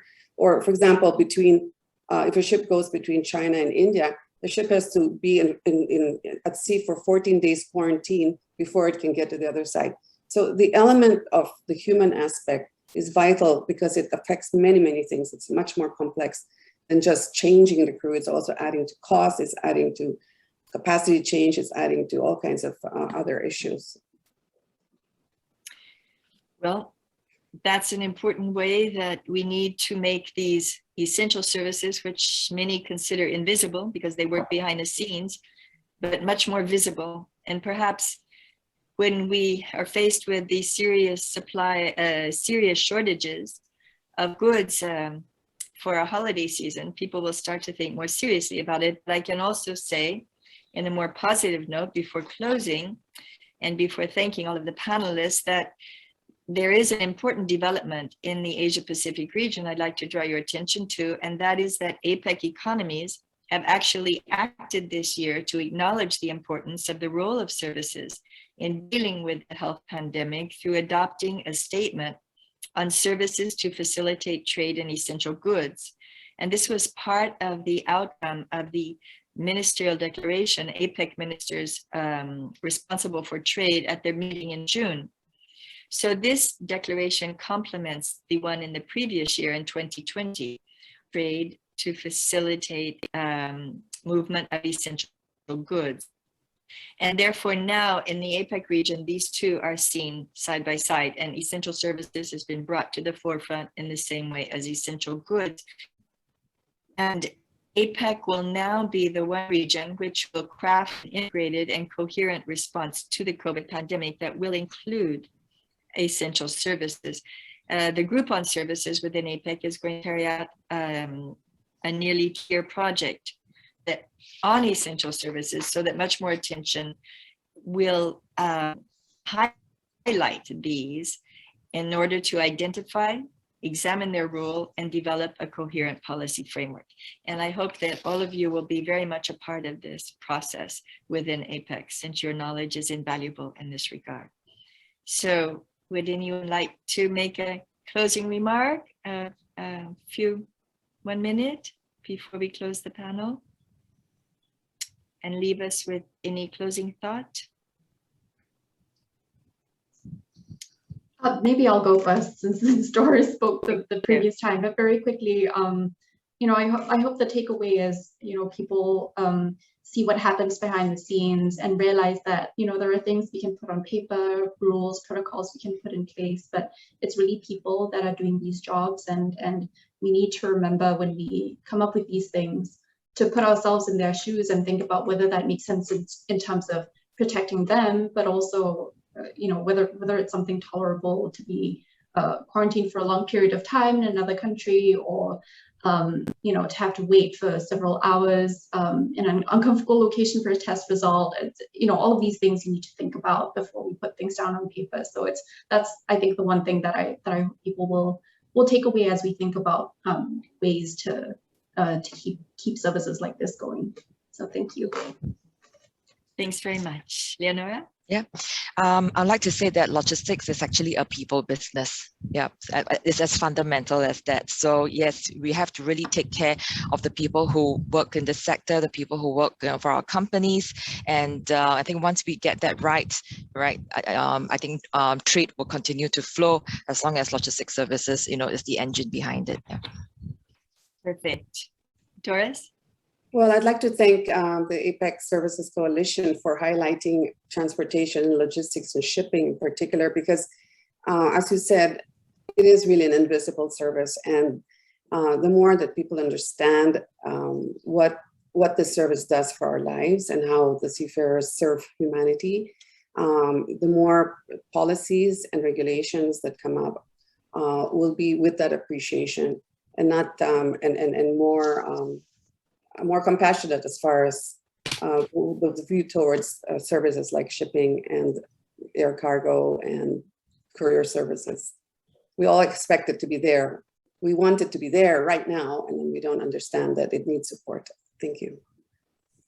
Thank you so much, all of you, for excellent contributions and for highlighting the human element and leaving us with the message that logistics is a people's business. Thank you. I will then turn it back to, well, I'll turn it to the next moderator, who is Ms. Louisa Su, the Secretary of the Taiwan Coalition of Services Industries, and she's going to moderate our second panel. And I'd like to thank my speakers in the first panel and look forward to hearing the discussion in the next panel. Thank you so much to all. Louisa. Thank you, Sherry. Welcome everybody, and thank you for taking time to join us today for the public-private dialogue on service section 2, bordering the reach of recovery. In this section, we will discuss the impact of service on other industry sectors, as well as implementing support measures to make the economy recovery more inclusive, beneficial for more people. It's my pleasure to be the panel moderator for this section. Before we start, just a reminder, we have a 10-minute Q&A section only at the very end of the panel. We have some questions directed to the presenter and open the floor to the audience members. In the meantime, should you have any questions, please post them in the Q&A box. To begin the discussion, we will first have the Undersecretary of the Department of Trade and Industry of Philippines. She heads the agency Competitiveness and Innovation Group and leads the initiative the equipment industry for the fourth industrial revolution and digital transformation. Let us please welcome Undersecretary Ravarita Adaba. Thank you very much, Ms. Su. I would just want to share my screen. Okay. Can you see my screen? Let me just enlarge it. Okay. Can you see it now? Hope you can see it. Good morning, ladies and gentlemen, and thank you to the Asia Pacific Services Coalition and the APEC Business Advisory Council for inviting me to this timely and important public-private dialogue on services. Well, services are necessary for the efficient production of goods and services. They are heterogeneous and cover a wide range of economic activities. And in the Philippines, the services sector has been a major source of GDP growth and employment. On the average, services growth rate increased from 5.6% from 2001 to 2009 and to 7.1% in 2010 to 2019. The average contribution of the services sector to the economy stood at around 59% from 2010 to 2019. The services sector has also become the largest provider of employment as its share continued to increase from an average of 49% in 2001 to 2009 to 55% in 2010 to 2019. In trade performance, the average exports of services registered a 9% growth during the years 2011 to 2019, with computer and information and other business services as the country's major export drivers. Net services trade surpluses were also posted throughout this period. With the pandemic, however, services growth contracted by 9% between 2019 and 2020, while 599,000 workers were displaced from July 2019 to July 2021. Key services industries that have been hit harder by the quarantines are the sale and repair of vehicles and motorcycles, accommodation and food service, real estate, arts, entertainment and recreation, the transport industry, and tourism. But prior to this unprecedented crisis, we were already experiencing the entry of artificial intelligence, robotics, blockchain, fintech, cloud computing, new technologies from the fourth industrial revolution.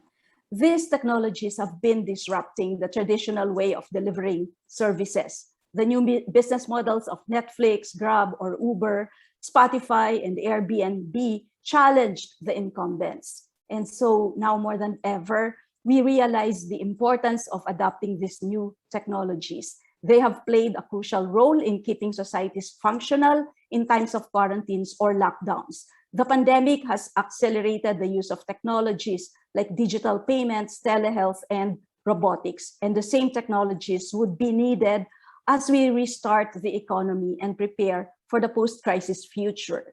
Note that companies that were able to adjust their operations quickly have been experiencing rising demand for their products and services, particularly those in logistics, transport, fintech, healthcare, edtech, e-commerce, and digital services. And what we have seen is people become more creative and innovative during crisis. In the Philippines, startups created anti-COVID support tools that help in contact tracing, personal health assessment and monitoring, as well as in community monitoring and creating online marketplaces. They have also stepped up to support government programs against COVID, such as the rapid pass systems and chatbots. Innovative startups have also been emerging to provide tech solutions to address issues pertaining to health, agriculture, education, finance, multimedia, supply chain, and logistics.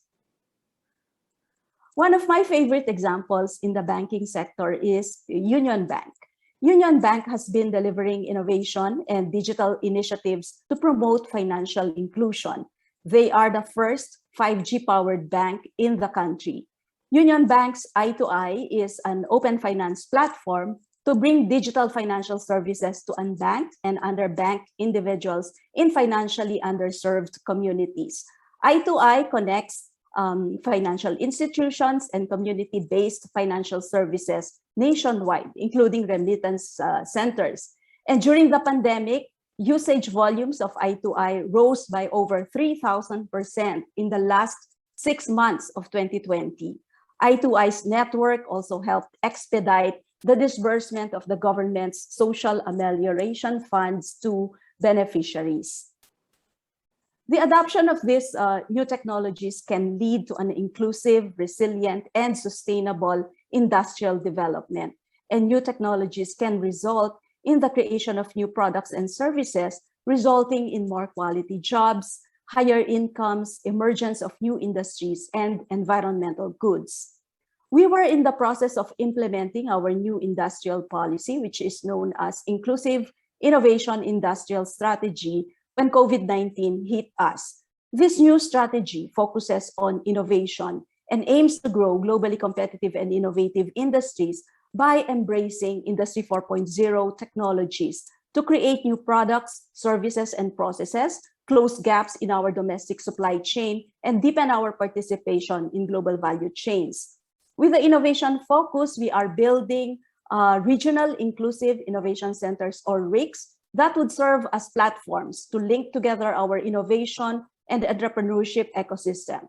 Through the RICs, we are connecting the different stakeholders, such as universities and funders, R&D and S&T parks, accelerators, incubators, MSMEs, startups, government, and other services providers, to promote a more innovative culture and the acceleration of the commercialization of R&D investments. The focus is on addressing industry issues and societal problems, applying tech solutions. As you can see on the slide, we have started piloting rigs 2 years ago in Cebu, Davao, Legazpi, and Cagayan de Oro. And this year, we are adding 4 more rigs in Zamboanga, Calabarzon, in Tugigaraw, Cagayan, and Central Luzon. Our most recent initiative is the Artificial Intelligence Roadmap, which focuses on uplifting the lives of our people, industries, and the economy.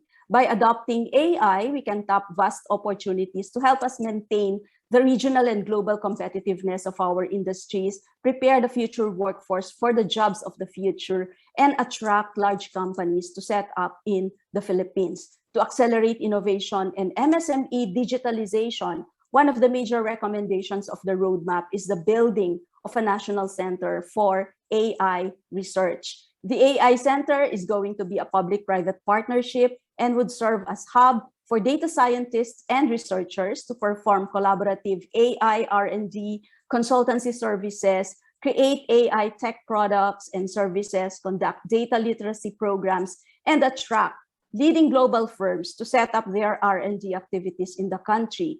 Our areas of focus include precision farming to improve the productivity of our agricultural sector and increase the incomes of farmers, along with smart manufacturing, healthcare services, artificial intelligence-powered business process outsourcing, smart cities, and resilient technology.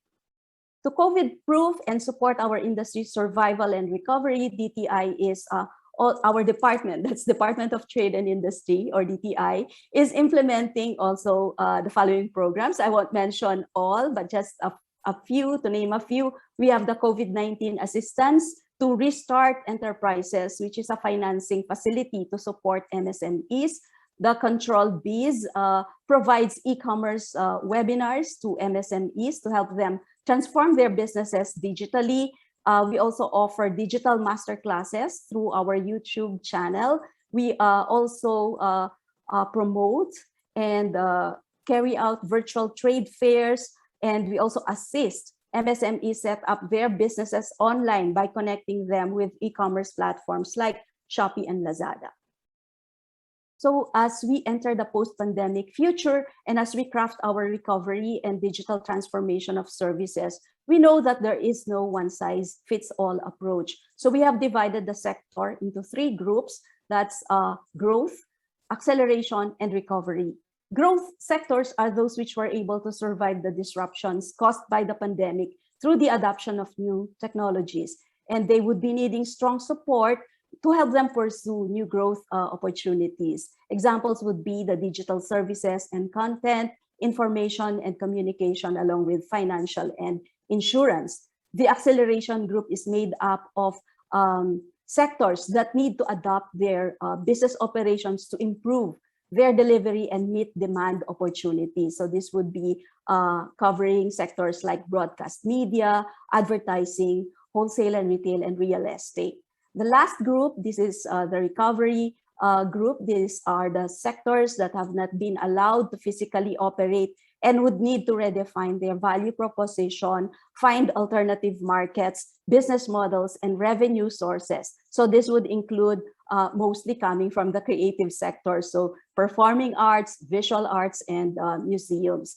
But let me also note that as we pursue digital transformation in services, the liberalization of our foreign investment, retail trade, public utilities, and other regulatory restrictions preventing the growth of the sector would be needed in order to fully develop innovative and globally competitive services industries and maximize the opportunities arising from the adoption of these new technologies and changing consumer trends. At the same time, we need to focus on skills upgrading, reskilling, and upskilling our workers.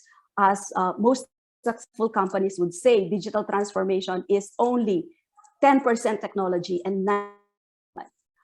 MSME capacity building would also be crucial, improving our digital connectivity, data and cybersecurity protection, and international cooperation to build a growing digital economy, ensuring global digital trade and e-commerce remains tariff-free, including the creation of a robust digital payment system, cybersecurity protection, IP protection, data privacy, digital literacy and skills, ICT infrastructure, and other elements. We also need to strengthen our global supply and value chains, the international policies on standards and frameworks on trade facilitation and data flows. I think I'm going to stop here. Thank you very much for your attention.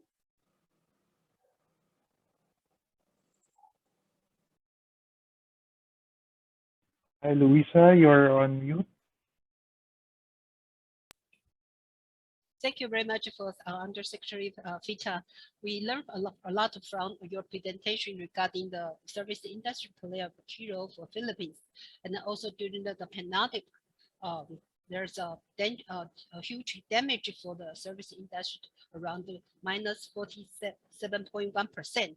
And also, you give us a lot of good example for the Union Bank, and also we know that the government adopt a lot of good religion inclusive innovation center policy, try to strong and recover the service industry. Thank you. Now, next up, we have the Lorenzo Avedas to make the his presentation. Lorenzo, he is the economist at the Economic Research and the Cooperation Department of the Asia Development Bank. The floor is open. Please, Lorenzo. Thank you very much, Luisa, and thank you for the invitation to participate in this event. I will just share my presentation. 1 second.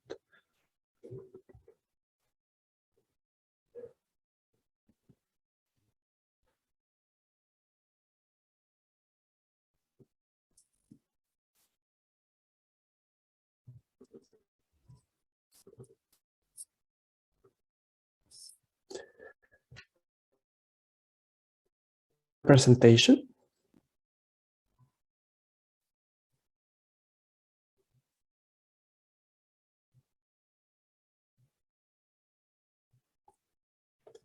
Okay, thank you very much for the invitation to participate. We support at ADB many of the initiatives led by APEC, including the Finance Minister's process and APEC Business Advisory Council. And over the past 2 years, we had the chance to follow the initiative to define a roadmap for improving the competitiveness of the services sector. And we look forward to continuing this work and supporting in any way the work that APEC is doing. I will just maybe focus on 3 key messages, and some of them echo some of the main points that were raised at the beginning by our keynote speaker and also by Mrs. Aldaba in her presentation. One point I wanted to raise was, first, the services have been impacted differently during the pandemic, as we saw from the previous session. And also, the composition of exports and services and goods is quite different across the Asian economies, and therefore the impact that they are experiencing during this period is quite different. However, we do see some common effects, in particular on the effects of certain services that have been impacted more drastically over the past year. And on the right-hand panel, we see, and it was presented already in our previous session, how travel and transport have been much more affected than, for example, other business services. One important point that I also wanted to raise is how, while services has been increasingly important, for example, for the contribution to employment, and we see this on the left-hand panel, we observe that across all regions in Asia and also globally, the contribution to services in terms of employment has increased over the past decade. However, we also need to understand that the role and contribution of services have changed over time. And if we consider, for example, the value-added contribution of certain services, we see that, for example, business services are importantly, increasingly important for the exports and for the export potential in the region. We see, for example, that they have contributed as an important condition for services-led growth policies, and a significant share of the growth in the value-added and employment of services today in the total economy is the result of business services, also because they have been also decoupling from the manufacturing sector. So while services are increasingly important, we observe an increasingly participation in employment, in the contribution to GDP, to exports. There have also been inner shiftings in terms of the contributions of different types of services to the economy.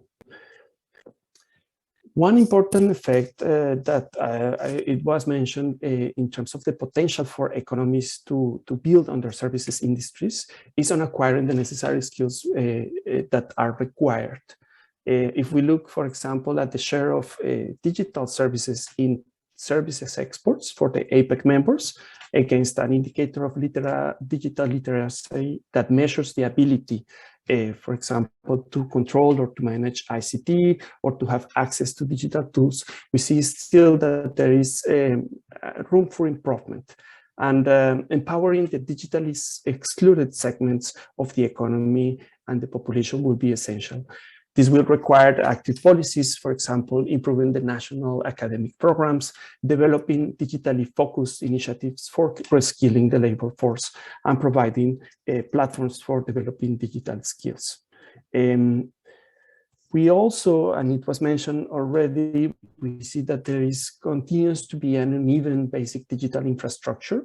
Last year, we studied the issue of digital platforms in Asia, for example, and what we see is that in terms of penetration or network readiness of digital platforms, there is a wide variation across Asian economies, and here the deeper tones show the different levels of access, and for those with poor access and infrastructure, we still need to redouble the effort to improve and reduce this digital divide.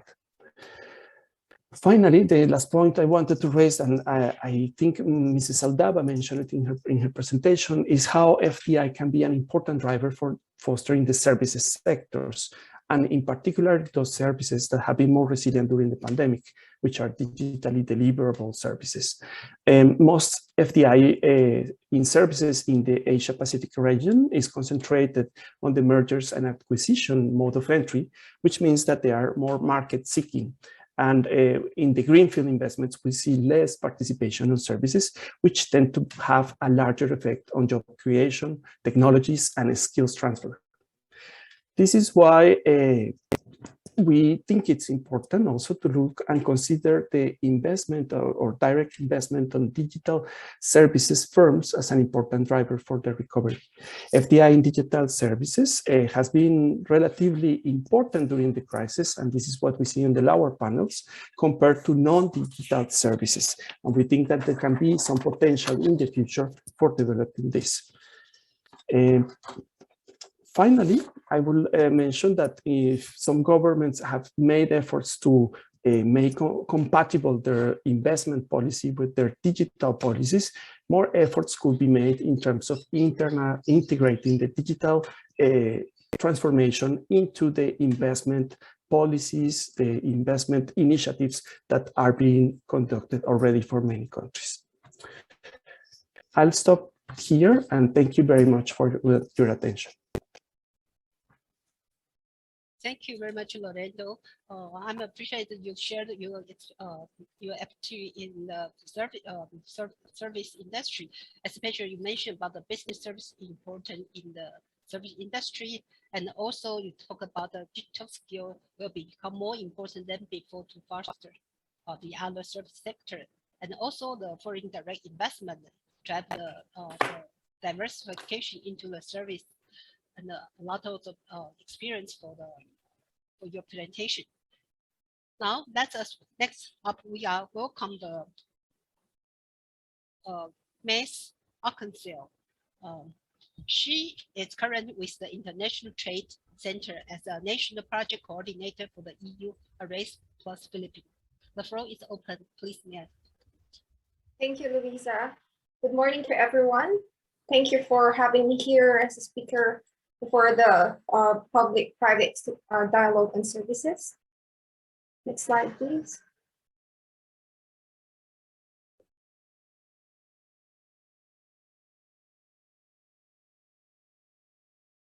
So I'll be talking about the impact of COVID-19 to MSMEs and the services sector, and how we can build back better post COVID-19 pandemic. Next, please. So last year, ITC conducted a global business survey to 138 countries. And the survey showed that MSMEs are particularly vulnerable to repercussions of the crises. And the smaller the company, the stronger the harms felt. So 2 out of 3 small companies are strongly affected, and 64% women-led firms were more affected than men-led companies, and 26% are micro firms, and they're at risk of closing permanently within 3 months. And youth-led enterprises are reported to be at high risk of closing, so 26%. And the survey also showed that the services companies were hardest hit around the world. And in particular, these are in accommodation and food services, followed by non-food manufacturing, retail and wholesale, and travel and transport, where MSMEs are overrepresented, and women-led firms operate in most immediately affected industries. Next slide, please. So why is this concerning? So as we all know, MSMEs represent 95% of firms all over the world, and they contribute nearly 70% of employment, and they produce about 50% of the world output. Services, on the other hand, they contribute to the sustainability and inclusiveness of the economy. So that's why we in ITC, we say improving MSME productivity contributes to growth and inclusiveness at the same time. And while services sector is vital to better and strong COVID-19 economic recovery. Next slide, please.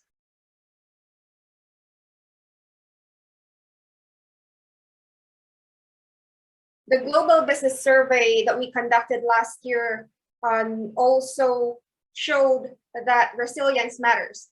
So resilient firms were reported to be 5 times less likely to lay off workers and have more stable sales. Competitive firms are more resilient to shocks, such as the pandemic, as well as climate change. Climate change, I would say this is very important as well, because it's the top global business risk identified in 2019. And the Swiss Re Institute recently mentioned in the report that the Asia Pacific will be hit hardest by the climate change. And Asia is also expected to be most impacted from transition risk from climate change. So I would say building MSME resilience is really very important at this stage.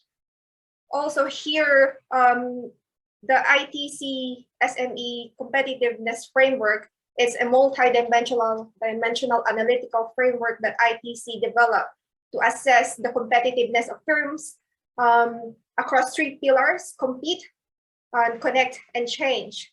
So the common attributes to resilient firms is their capability to compete. So these includes their inventory management, complete financial record keeping, ownership of bank account. Then in terms of connecting, their engagement with business support organizations, peers, buyers, and suppliers have contributed to strengthening their relationships with internal and external stakeholders. They also have diversified supplier base. And in terms of change, commitment to R&D, high skills matching, and access to finance have contributed for them to respond better during the crisis. Next slide, please.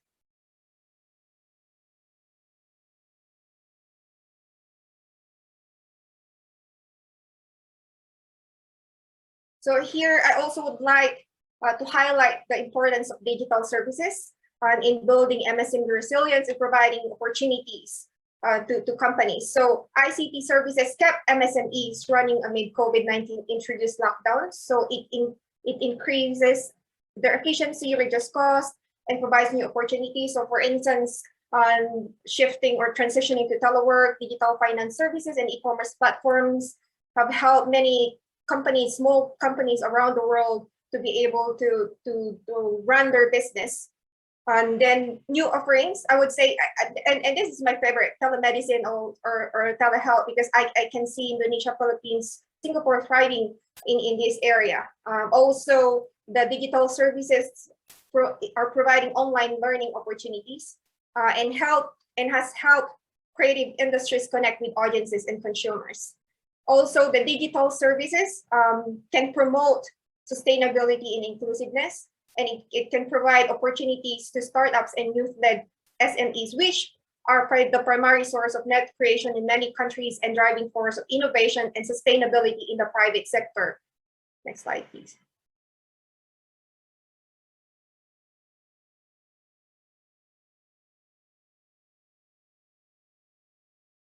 Next slide, please. Okay, so ITC, there's an increasing demand for TRTA in services trade, and we offer trade and market intelligence, for instance, providing advice or support in developing conducive policy environment, and of course SME competitiveness, since we're a WTO and UN joint agency that fully supports the internationalization of MSMEs, strengthening business support organizations, and mainstreaming inclusiveness and sustainability by providing capacity building for women and youth entrepreneurs. Next slide, please.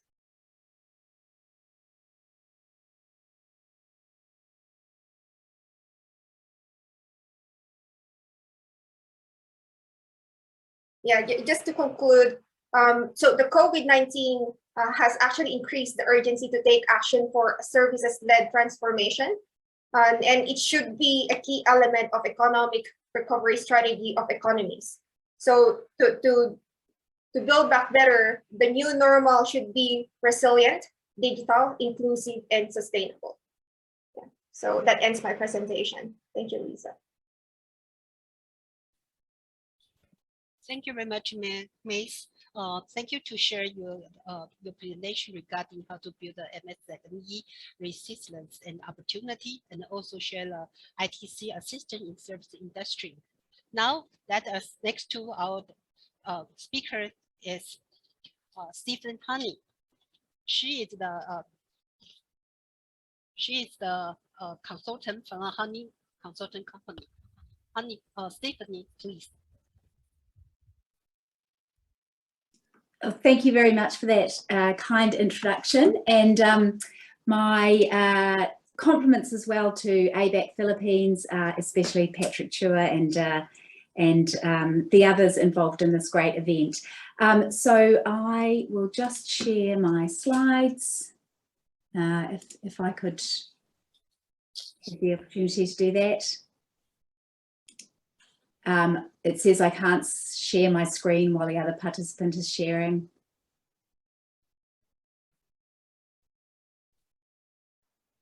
Could you please put the spotlight on me? We will do that. Thanks so we'll try much. to put it up. That's wonderful. Thank you. Great. I will just start the slides. I am going to zero in on the impact of services and women and gender inclusion. I guess it's very apt to be talking about that on an event like this, where there's an absolutely fantastic gender balance, not always necessarily a foregone conclusion, but my warmest compliments to APEC Philippines for that aspect of this otherwise very good event as well. So let me begin by just sort of outlining the landscape that we're facing. So very briefly, women have had a very challenging time through the pandemic, in particular women business owners and women workers. 54 million women around the world lost their jobs, and the ILO has predicted that fewer women are going to regain their jobs even in the economic recovery. And indeed, as we've heard, very consistent messaging through this event, that's not surprising because of course women make up a large share of workers and business owners in the services sector, and of course those have been particularly hard hit by the pandemic. In sectors like tourism and business services, women predominate. They tend to have small businesses which have been badly affected, and they tend to work in the informal economy. And as we've heard, the great presentation from Professor Kimura and from others, my colleague from the ADB just now, of course, services have been very badly affected by the pandemic. Sorry, I'm not quite sure what's happening with the slides there. And that's been estimated that the value of services trade, let me just reshare that. The value of services trade fell by more than 20% in the APEC region last year, globally estimated to fall by about 27%. So overall, that has been a particular challenge for women. And even though services trade is recovering, as you can see from the services trade barometer I've put on the screen there from the WTO, it's still below pre-pandemic levels, and particularly in some of those most affected sectors where women are commonly found. More broadly though, there's also great uncertainty about the trajectory and the ongoing downside risk, of course, from the sort of health and economic impacts, and that is a real impediment to a quick and resilient recovery. If businesses are uncertain, they're more reluctant to plan and to act. And so, as I'll say at the end of this, this presentation, I think there's a very compelling case for broader economic recovery to do what we can to create greater certainty for services trade for gender inclusion. So just moving on to why the services sector offers real potential. This is a chart from the WTO and World Bank report that came out last year on the role of trade in gender equality. And you can see very dramatically here the predominance of women in services sectors as opposed to other parts of the economy. That's the green bars on the chart there. And although there are more women involved in services than in other sectors, they're generally less involved in trade than their male counterparts. Why is that? Well, in general, they tend to have smaller businesses with less human resource and capability, which are both critical for trade. They're less well financed and they often have less access to professional networks.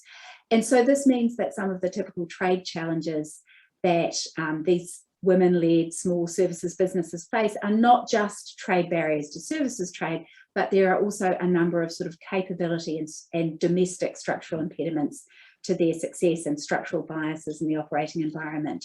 But consistently, the research has found that if we look at any sectors, it's the services sector that holds the greatest promise for women's economic empowerment, both services in general, but particularly digital services as well. So research from the WTO, the World Bank, the OECD over the last few years, and indeed research that the APEC Business Advisory Council has also commissioned makes this very clear. Liberalisation of trade and services can create new market access opportunities, very obviously, for direct exports, but also it can help to create a more enabling environment for other kinds of trade where women may be involved through services like financing, trade facilitation, those sort of backbone services for global value chains. All of those are absolutely enabling for women in trade. And as a sort of broader byproduct of this exercise, the research also very clearly shows that there's a correlation between higher levels of trade and services and overall gender equality in economies, and obviously that's good for inclusive growth overall. Just very briefly, we've heard this consistently through the presentations, but there's a key role for digital as an enabler for women. On the left of my screen there, you can see some ABAC research that the APEC Business Advisory Council commissioned a few years ago, looking at how to enable women-led businesses. That research found that e-commerce was potentially very powerful. Other research has made it clear that digitally delivered services are also extremely important because in effect they allow women to circumvent some of those barriers that they would otherwise face in trade around access to markets and customers, particularly avoiding gender bias in those interactions, mobility constraints, easier to access capital and financing, and absolutely critically, creating better opportunities for education and skills building, which are essential, particularly as we move into a more digitalised landscape. So it's clear that the services sector is critical for inclusion. So why are we not seeing more women making use of it? So there was some pre-pandemic research that was done by the APEC Business Advisory Council, which went out and interviewed over 500 businesses from around the region. And you can see the findings on this slide, the raft of barriers, impediments, but also trade barriers that services sector companies perceived as facing. And so you can see that a number of those are around things like financing, access to information and networks, connecting with customers, but also some of the more classical trade barriers like local presence requirements, regulations, the sort of regulatory burden and divergence, licensing and certification requirements, and particularly in emerging economies. And I think it's also very important to note the prominence of that access to financing issue. The research has shown that this is particularly difficult for women, and of course it's an essential enabler for trade. So for example, the WTO report that I cited earlier found that women-led businesses are significantly less likely to obtain credit from traditional institutions. They're charged higher interest rates. One study that WTO research cites found that women are 30% more likely to need a guarantee for financing, even when all other observable criteria are identical apart from gender. But the digital economy, fintech, but other kinds of innovative financial services can help to circumvent that challenge. Just very briefly on this slide, these were some of the sort of business solutions that the ABAC research identified. So none of them are particularly novel. In fact, from Mace's presentation, we can see some of those solutions consistently as well. Regulatory harmonisation, trade liberalisation, mutual recognition of things like certification and licensing, financing and information. And so, you know, I think there's a pretty clear formula for success there. Now in this slide, I have taken this chart from an excellent report that ABAC commissioned this year from Jane Drake-Brockman, and my compliments to her for her role in this great event as well. And that was looking at what the business sort of ask was in relation to the midterm review of the APEC Services Competitiveness Roadmap. And it's clear from this chart that there are a number of sectors where there are still a lot of restrictions in the services that could help women in trade more broadly, things like logistics, transport, financing and insurance. But also a very strong message from that report was around the business environment for digitally enabled trade and services. That environment is poor and deteriorating. We're seeing increasing data restrictions, so for cross-border data flows and data localization. And the research also found that if by 2025 APEC economies with more than average levels of restrictiveness could close even half the regulatory gap with the best APEC performers, that would mean that regional services trade costs would fall by close to 30% in APEC. And remember that trade costs were one of those barriers or impediments that women-led businesses often contend with. So what's needed? My final slide, an enabling digital environment, those specific restrictions around data flows and so on, but also prioritising work on digital interoperability so women are actually able to take up those sort of regional opportunities, liberalisation of the services sectors where women predominate, but that would also support trade in other sectors, and finally targeted skills and capacity building. One of the recommendations in Jane's report is that there needs to be greater, more focused gender-related services capacity building, and that's something I'd certainly endorse, as well as part of the broader picture of structural reforms for greater gender equality for women in business overall. So that's it from me. Thank you so much. Thank you very much, Stephanie. I regret that you are a bit unable to stay until the panel discussion. So before that, I would like to ask a question regarding the your presentation. You talk about a lot how to help the women to build a business in during the pandemic. As we know, there are a lot of government adapt like a subsidiary or the migration strategy try to help their economy. From your presentation, do you have any other strategy you think from your viewpoint to help women to expand their business and recover from the pandemic, recover the business from the pandemic? Well, I do think those suggestions that I shared around the sort of essentially the trade environment, but also on the domestic side, capacity building is absolutely critical. I think there's been overall such an acceleration of the digitalization of the landscape that really the ability to engage, whether you're delivering digital services or as an exporter of other services, being able to use digital tools has really shifted from being something that's nice to have to a must have. But we do also see consistently that business owners feel intimidated by the digital world. They don't know quite where to start. They don't have the skills, and especially women-led businesses, which tend to be small, may not necessarily have the sort of human resource. So I think that education and capacity building is critical. But I'd also just like to add, I mean, you mentioned the sort of the government action. I think one thing that is very useful for women engaging in trade in general is being able to tap into sort of government procurement. In most of our economies in the region, there's the sort of government spending is a large and potentially quite sort of fruitful channel for business. And so I think, you know, enabling women to be aware of those opportunities and take them up is potentially a very important way that it's sort of the level of, at the economy level, that can provide more opportunities for women in services trade. Thank you, Stephanie. I see if there's a good suggestion for the government to take the government procurement for the women to develop the business in advance. Thank you very much. Thank you. Thank you so much. And apologies, I need to leave, but thank you. Okay. Thank you.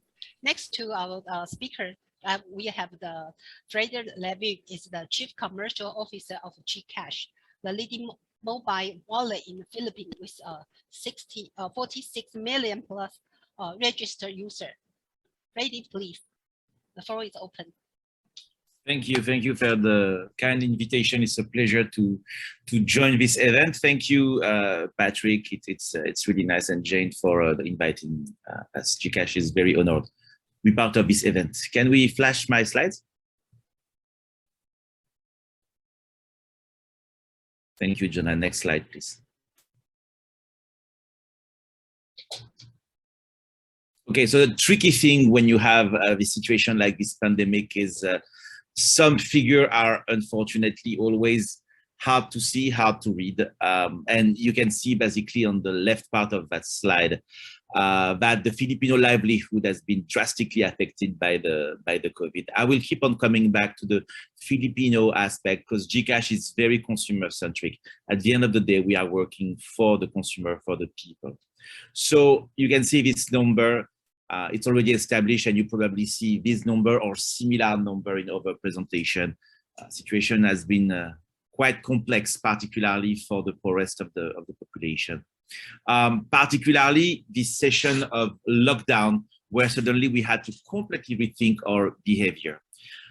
However, the interesting part that we can see there is this kind of radical situation, in a way, lead people to reorganize themselves, the way they are consuming, the way they are living, the way they are transacting. One of the main examples is, of course, digitalization of the transaction.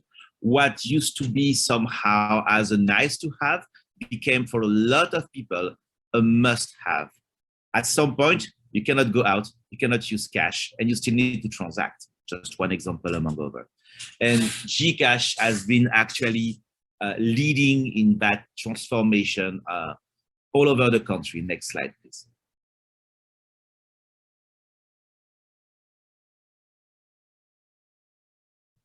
So just a couple of figures about GCash.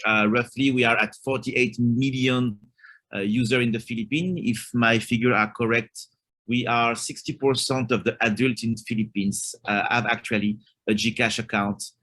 We have 3 million merchant and social seller, and if you aggregate everything, including what we call the key account, we are actually now close to 3.8 million social seller. One of the interesting number is the daily transaction, meaning nowadays people are transacting average 2 to 3 times a day with Gcash.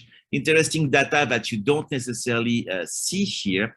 We are comparing ourselves with the other app on the market through a third-party established partner, which is App Annie. It's a standard worldwide. And interesting to note that in Philippines, actually, Gcash is the third app, just after Shopee and Lazada, but in front of Spotify, in front of Netflix, in front of Instagram, in front of all these apps. So you can see that from what was initially a digital fintech app, it clearly gets inside the daily partner, the daily companion of the Filipino in their financial journey. One of the figures also that can give some idea in terms of hyper growth of the system. Last year, we closed our GTV, meaning the volume of business who passed through the system, around 1 billion peso. 1 billion peso was actually more than the 3 previous year consolidated. This year, we already know that we're going to break the 3 billion peso GTV. That gives an idea of the appetite of the consumer. And very interesting, it's not limited to the basic payment transaction. Of course, this use case is one of the leading one, and we keep on pushing new opportunity, diversity of use case for anybody who transacts offline, online, over the counter in any circumstances. But we also push everything which fit transfer of funds from outside, inside the wallet, from outside, from domestic remittance, from international to the Philippines. All these use cases exploded. You can see the peak daily transaction who reached 12 million. Then, based on what I was telling you earlier, we saw an opportunity also to develop additional service to support the Filipino. So now there is a whole gap of digital lifestyle services that we are proposing now in the service, from government, smart city, transportation. I mean, everything you can imagine is there. And one of the products that really exploded during this pandemic is the financial services. We saw there a huge opportunity for us to help people, and we developed multiple services connected to credit, financial services, to loan, to insurance, even the capacity for people to invest, which is, as you can imagine, something that was not initially part of their thought process. Next slide, please.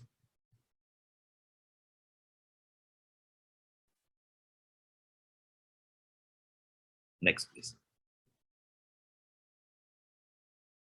So, as I was mentioning earlier, one of the objectives of Gcash was how can we help as fast as possible people to keep on transacting, whether because their business is affected, whether because they lose their job and they need a new way to build themselves a livelihood. So that was one of the peak of our action, developing solutions for people to be able to develop a new form of livelihood. So whether it was creating new form of payment through P2P, what we call PQR also, whether it's creating a center for the community where everybody can put money in the wallet and have access to the flow of transaction. We also developed new form of remittance. Recently, we launched Gcash Padala, a domestic system of remittance, so everybody can send money from a Gcash wallet to even a non-Gcash wallet. That was really our #1 priority. Next, please. One of the interesting facts, and I think that says a lot about also how fintech is one of the sectors where government, public sector, and private sector are really successful working hand in hand, was the Ayuda distribution. So the government actually choose a wallet partner to distribute, and Gcash was the leading wallet, and we were able to distribute more than 16 billion of peso to 2 million Filipino. I think the interesting message here is they didn't choose a traditional bank. They didn't choose a pawn shop or this kind of community services. They send a very strong signal by saying, we're going to push tech, we're going to push financial inclusion, we're going to push now that road because we see that's the road of the future. And that, I think, was a very strong signal sent by the government. Next, and the LGU, of course. We saw also a lot of spontaneous initiatives, whether organized by LGU, by group of people, a form of donation, even during the typhoon period. It just popped up where they were looking for a way to immediately solve the solution. There was an emergency factor, and that's where GCash was able also to show its versatility. Next slide. Last but not least, we are stuck at home in a way, or mobility is reduced, but we still have to live, we still have to interact, and we still want to experience moment with our close friend. So we saw also digitalization of a lot of, I would say, standard moment in the friend, or with the family or whatever, whether it's the Chinese New Year and the red envelope, the Valentine's Day, the Christmas. We saw actually a huge boost of this kind of this kind of situation, and we developed a lot of service connected to that. All of that, again, was to help people to strive during this pandemic situation. Next slide.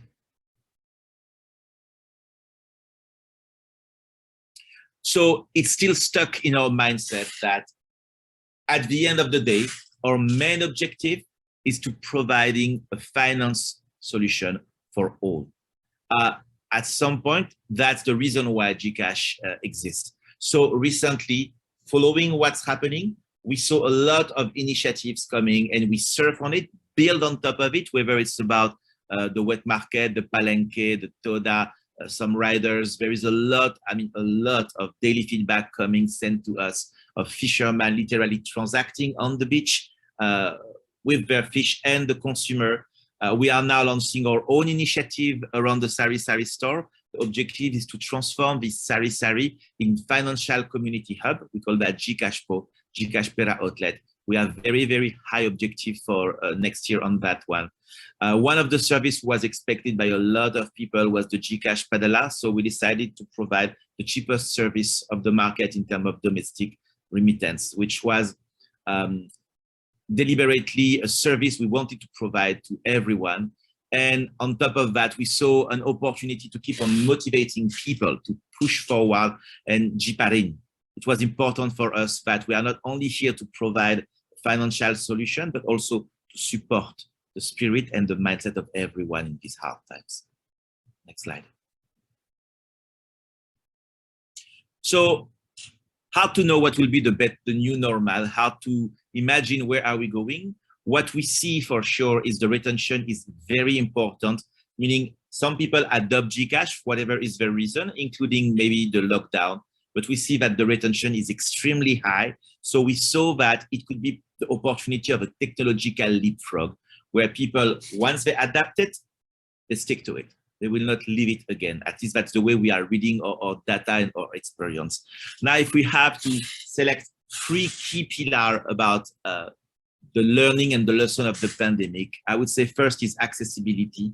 Definitely the advantage of digital is to be the great equalizer. Suddenly everybody have access to a wide network of partners, a wide network of people who transact with. As I was mentioning earlier, 38 million start to represent a significant market, but most important, access to extra income and livelihood opportunity. That's something that we want to insist.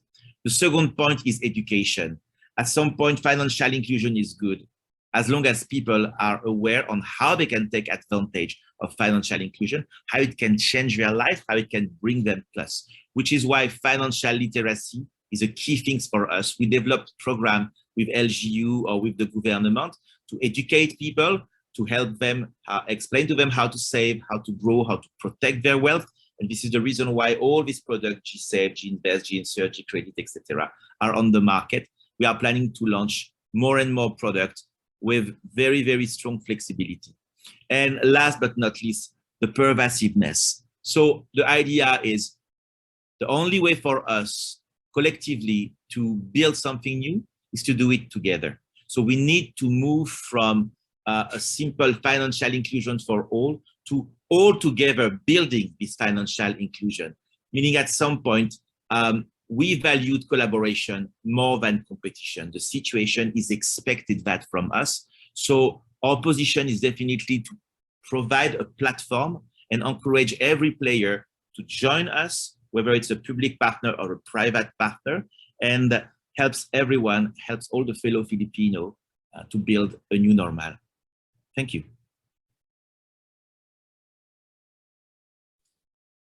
Thank you, Fred. You share your GCash experience in Philippines. It's very interesting.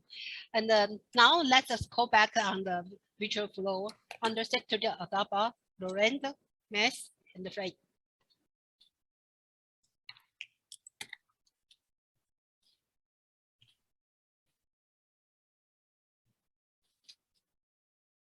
Okay. Now we will begin our Q&A section. Before we start, I checked with the chat box. There's no question from the participant, but there's a question from the presenter.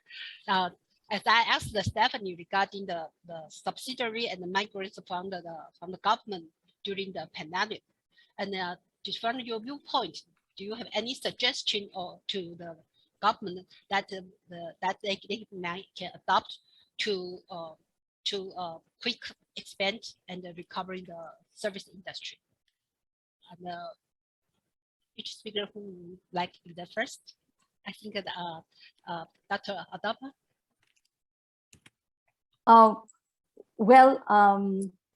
Reflecting on our experience, the previous month, the pandemic really has provided an impetus to fast track the adoption of Industry 4.0 technologies and innovation, of course, with greater focus on resilience and sustainability.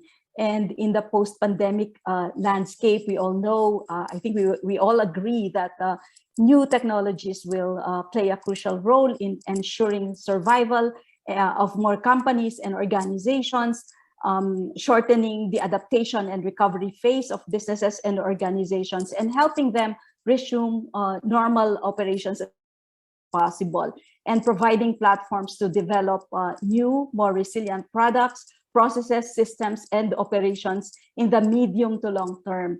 And given all of this, I think I've presented earlier the policy directions along with the programs that we in the Philippines are implementing. We have a strategy, an Industry 4.0 strategy. We have also a new industrial strategy that is the Inclusive Innovation Industrial Strategy, which focuses on embracing these new technologies arising from industry. We know that by adopting these new technologies, we will be in a better position to create more efficient and scalable industries to leapfrog to inclusive, resilient, and sustainable industrial development, as well as to help us as we shift towards Industry 4.0, and at the same time to ensure that no enterprise, especially MSMEs or region, would be left behind. There are some other programs that I was not able to mention earlier, but maybe I could go back to this later during the round. Thank you. Thank you, Dr. Adaba. And I think lady first, may I ask, invite the Mes and the speaker. Yeah, thank you, Luisa. Yeah, probably from me, I would say there should be 4 main characteristics of the new normal to build back better from COVID-19 pandemic.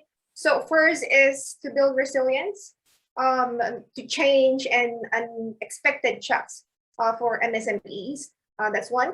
Second is to embrace the possibilities offered by digitalization. And of course, to prioritize inclusiveness that leads to sustainable growth. And I would also like to highlight that for services to serve societies and economies, countries need to have inclusive, coherent, and fitting policies that would strengthen and upgrade their services. And I would like to emphasize again the need to upskill or involve or engage our young entrepreneurs, startups, and young entrepreneurs. Well, I belong to the young population, so I would like to emphasize this because they're key. They're enabler to innovation and to digitalization. Thank you. Thank you, Mes. May I invite Lorenzo? Thank you, Luisa. And yeah, I completely agree with what has been presented by my predecessors. I liked a lot Mrs. Aldava's classification of 3 groups: recovery, accelerators, and growth sectors. And I think that goes very much in line with what we are trying to understand of what has happened.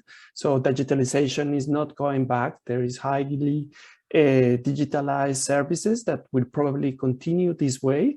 Within those services, for example, I made the focus on other business services because there is a lot of potential we saw, not only for being resilient, but also because some of these services, including professional services, legal services, BPO and BPM, where the Philippines is very highlight, will have a potential in the future to expand more in the coming years. So I would say maybe some sort of a tailored approach to the different services which are very heterogeneous, and try to identify which ones are the ones that have more potential, and perhaps the policies that were mentioned in terms of accelerators or direct support, either through investment or skills, etc. But maybe tailoring those policies towards those more promising sectors could be the way. Thank you. Thank you, Brendo. And may I invite the Fred? Fred, please. Thanks, Luisa. I mean, by definition, you know, GCash is an app. So digitalization, I would say, it's part of our DNA. And as I was mentioning earlier, with close to 60% of the Filipino adults having now a GCash account, I think we are going in the right direction. My take, however, would be a little different from the other panelists. I think the challenge in our case is to work in 2 dimensions. There is basically 2 levels of speed. You have the midterm, long term, like what will be the new normal, what will be the exact impact, how we will be able to support the company who are going to adapt themselves with this new parameter. That's one road. And that can take time, but will request probably some macro approach, foreigner investment, different reorganization, digitalization of some infrastructure besides GCash, of course. But in the meantime, you also have an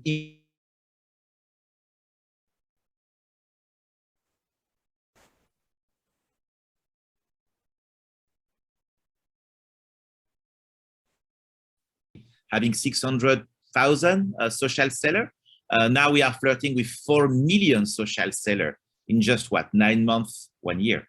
So you can see that the need is very, very, very strong of immediate solution for people to reorganize their life, rebuild a business, build a livelihood. And that's, at least from a GCash side, that's our responsibility to come with solution immediately on that one. So 2 dimensions, the immediate one, because that's what people need, and the more mid-term, long-term, because we have to prepare tomorrow of this.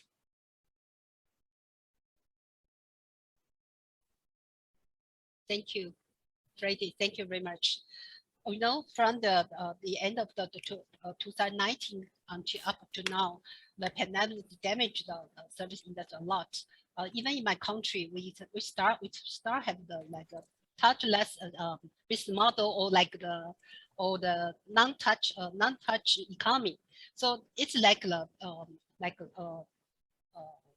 digital transformation, or the digital skill, or upgrade in the business in the digital.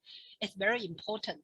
From your viewpoint, that you share a lot of experience how to survive for the service industry. So it's very excellent presentation.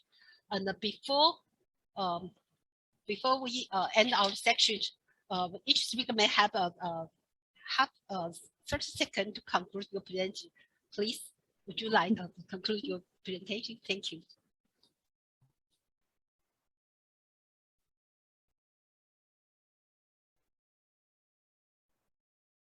Oh, I got.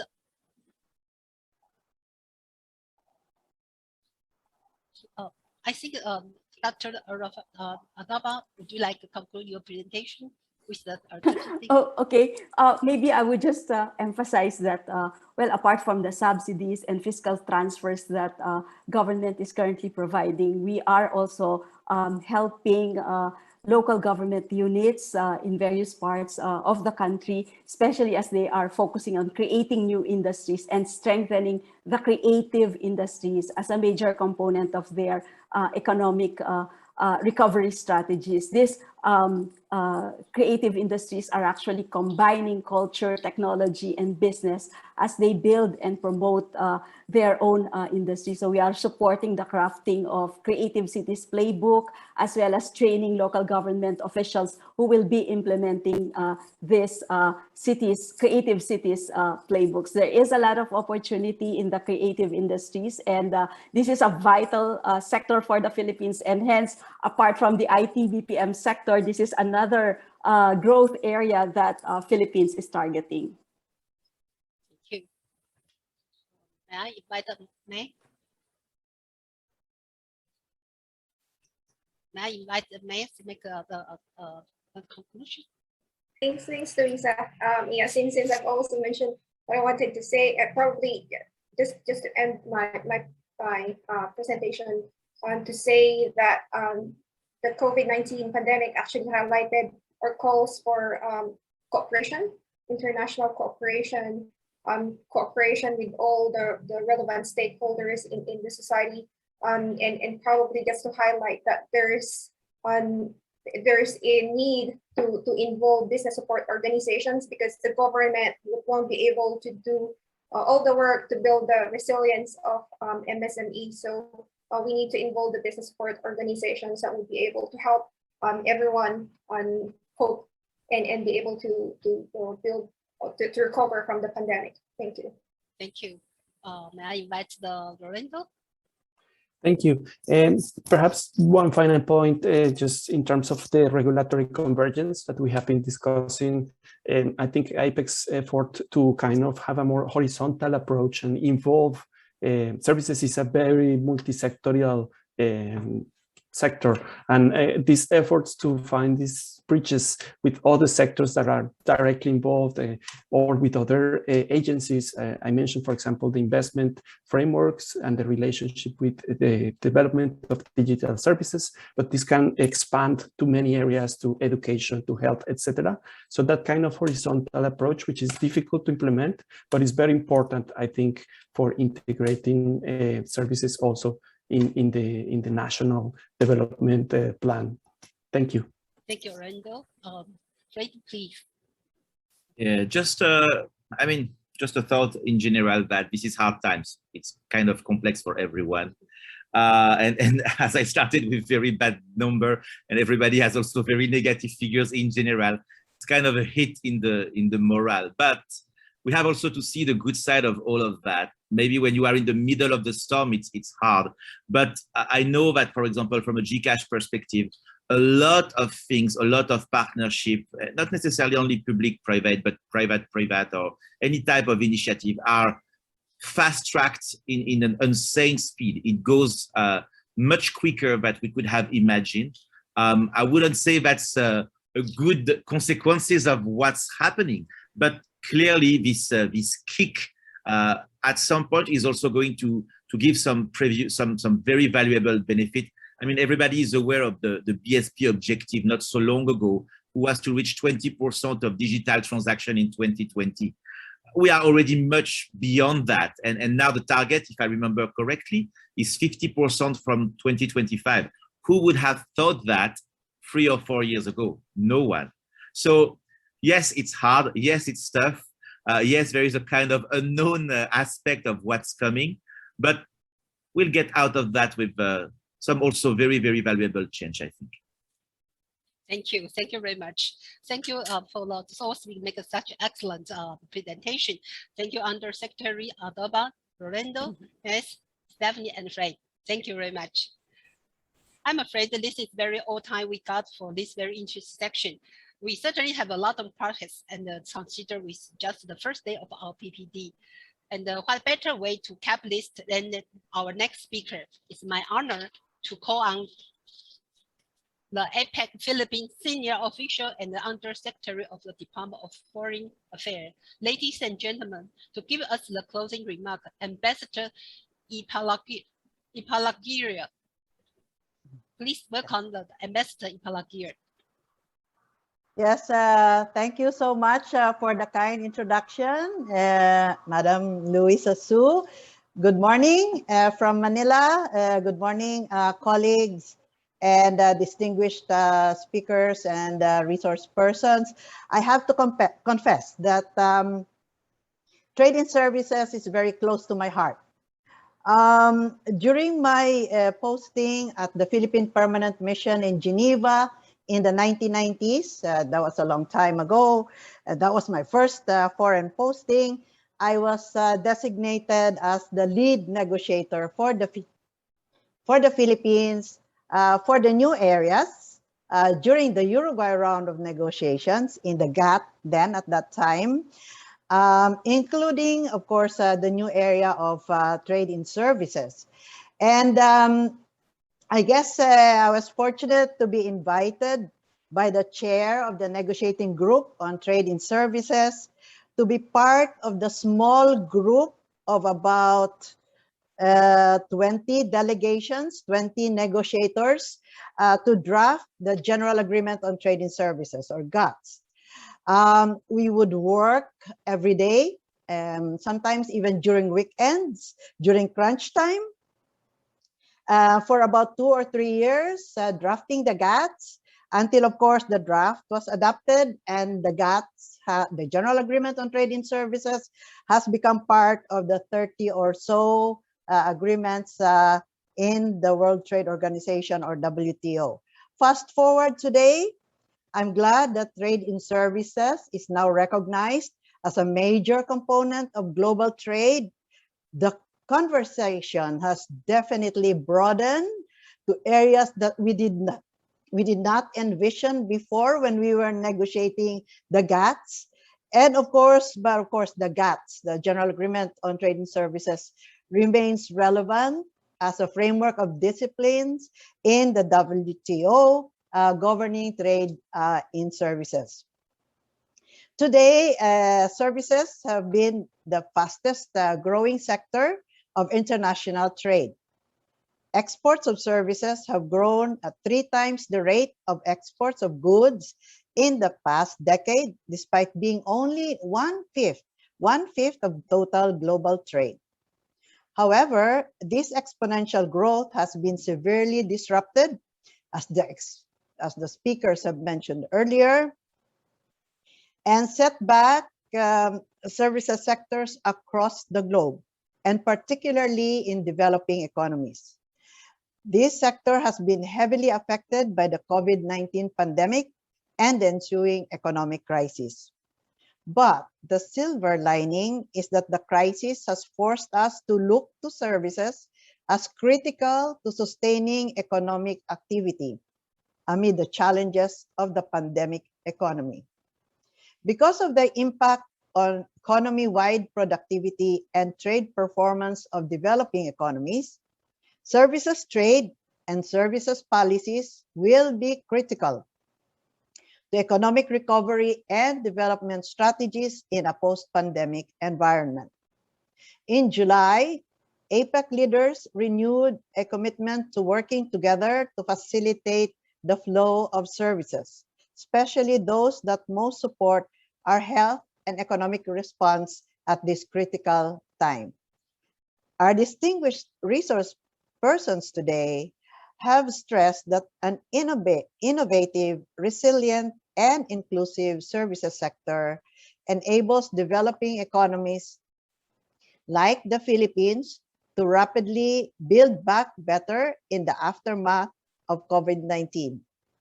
This recovery should be anchored on the following factors, and I'm putting together the presentations, most of the presentations today. First, the innovation-driven and digitally enabled implementation of the APEC agenda on services. Economies with greater digital services capabilities are better placed to mitigate some of the challenges of the pandemic. They are in a better position to quickly recover from the current crisis and will be more resilient in the face of future shocks and crises. It is interesting to note that the COVID-19 pandemic has brought a boost to digital services and ICT services sector. This has been mentioned by several speakers. More than 1 in 3 digital service consumers started using these services due to the pandemic, with the rise of teleworking, remote education, and e-learning and telemedicine services. With more people participating in remote work and schooling, and more heavily dependent on the internet for entertainment and social contact, the demand for digital and ICT services has been unprecedented. However, the increased use of online services during the pandemic has accentuated the disparities in technology and connectivity. The need for closer and more meaningful and effective international cooperation to help bridge the digital divide and ensure access to technology and connectivity for all is more important than ever. Second, we cannot overemphasize services' role in a resilient and robust global value and supply chains among APEC enterprises and particularly MSMEs. Disruptions in the global supply and value chain due to the unique challenges of the pandemic highlighted the dependence on services such as distribution centers, freight, retailing, computer services, marketing, and among other manufacturing-related services.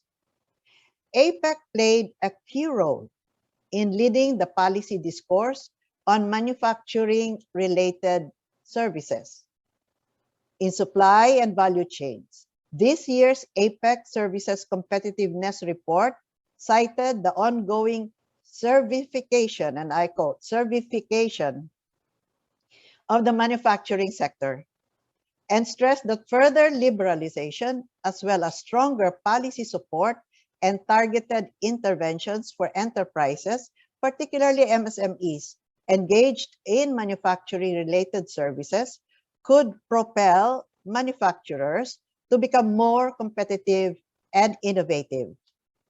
This is important for broader inclusive growth prospects as MSMEs employ between 50 to 80% of the workforce of individual economies of APEC. For the Philippines, it's about 65% of our workforce.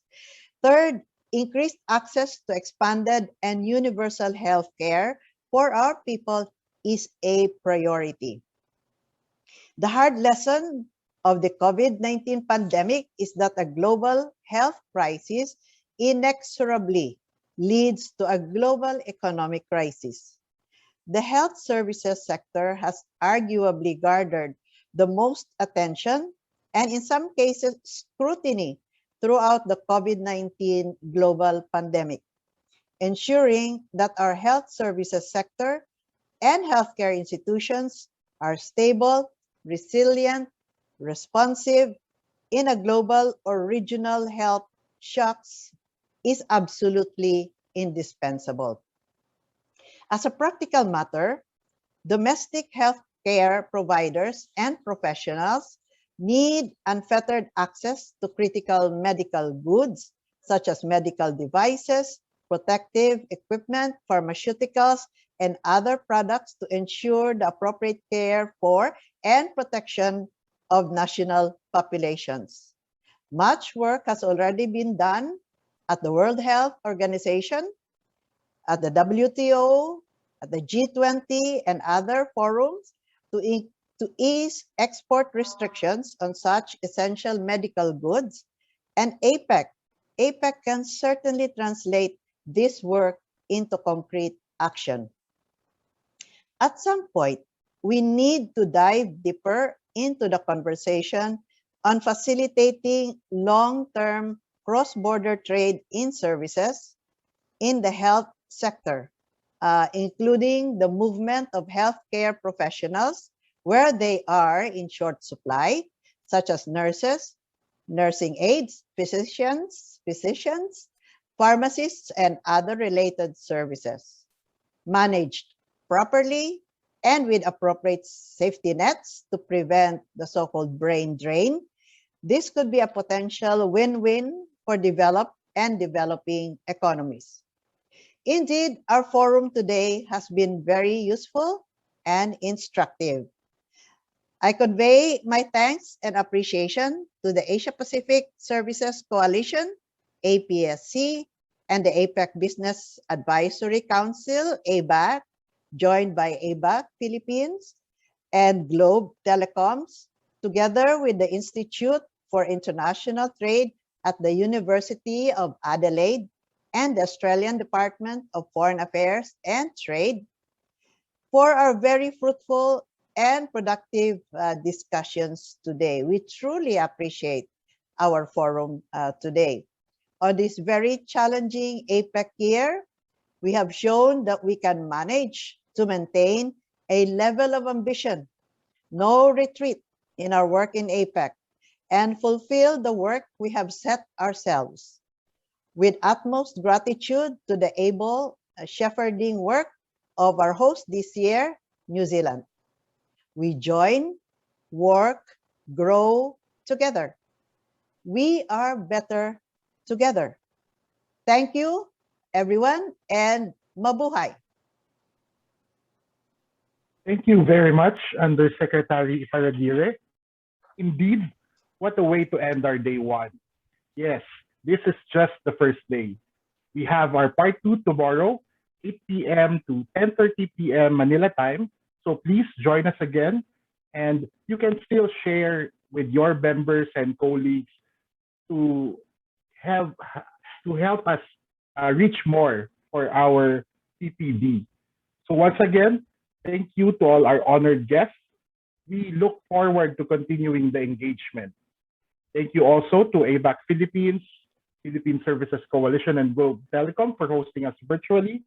This PPD is organized by the Asia Pacific Services Coalition and the APEC Business Advisory Council and supported by the Institute of International Trade at the University of Adelaide and the Australian Department of Foreign Affairs and Trade.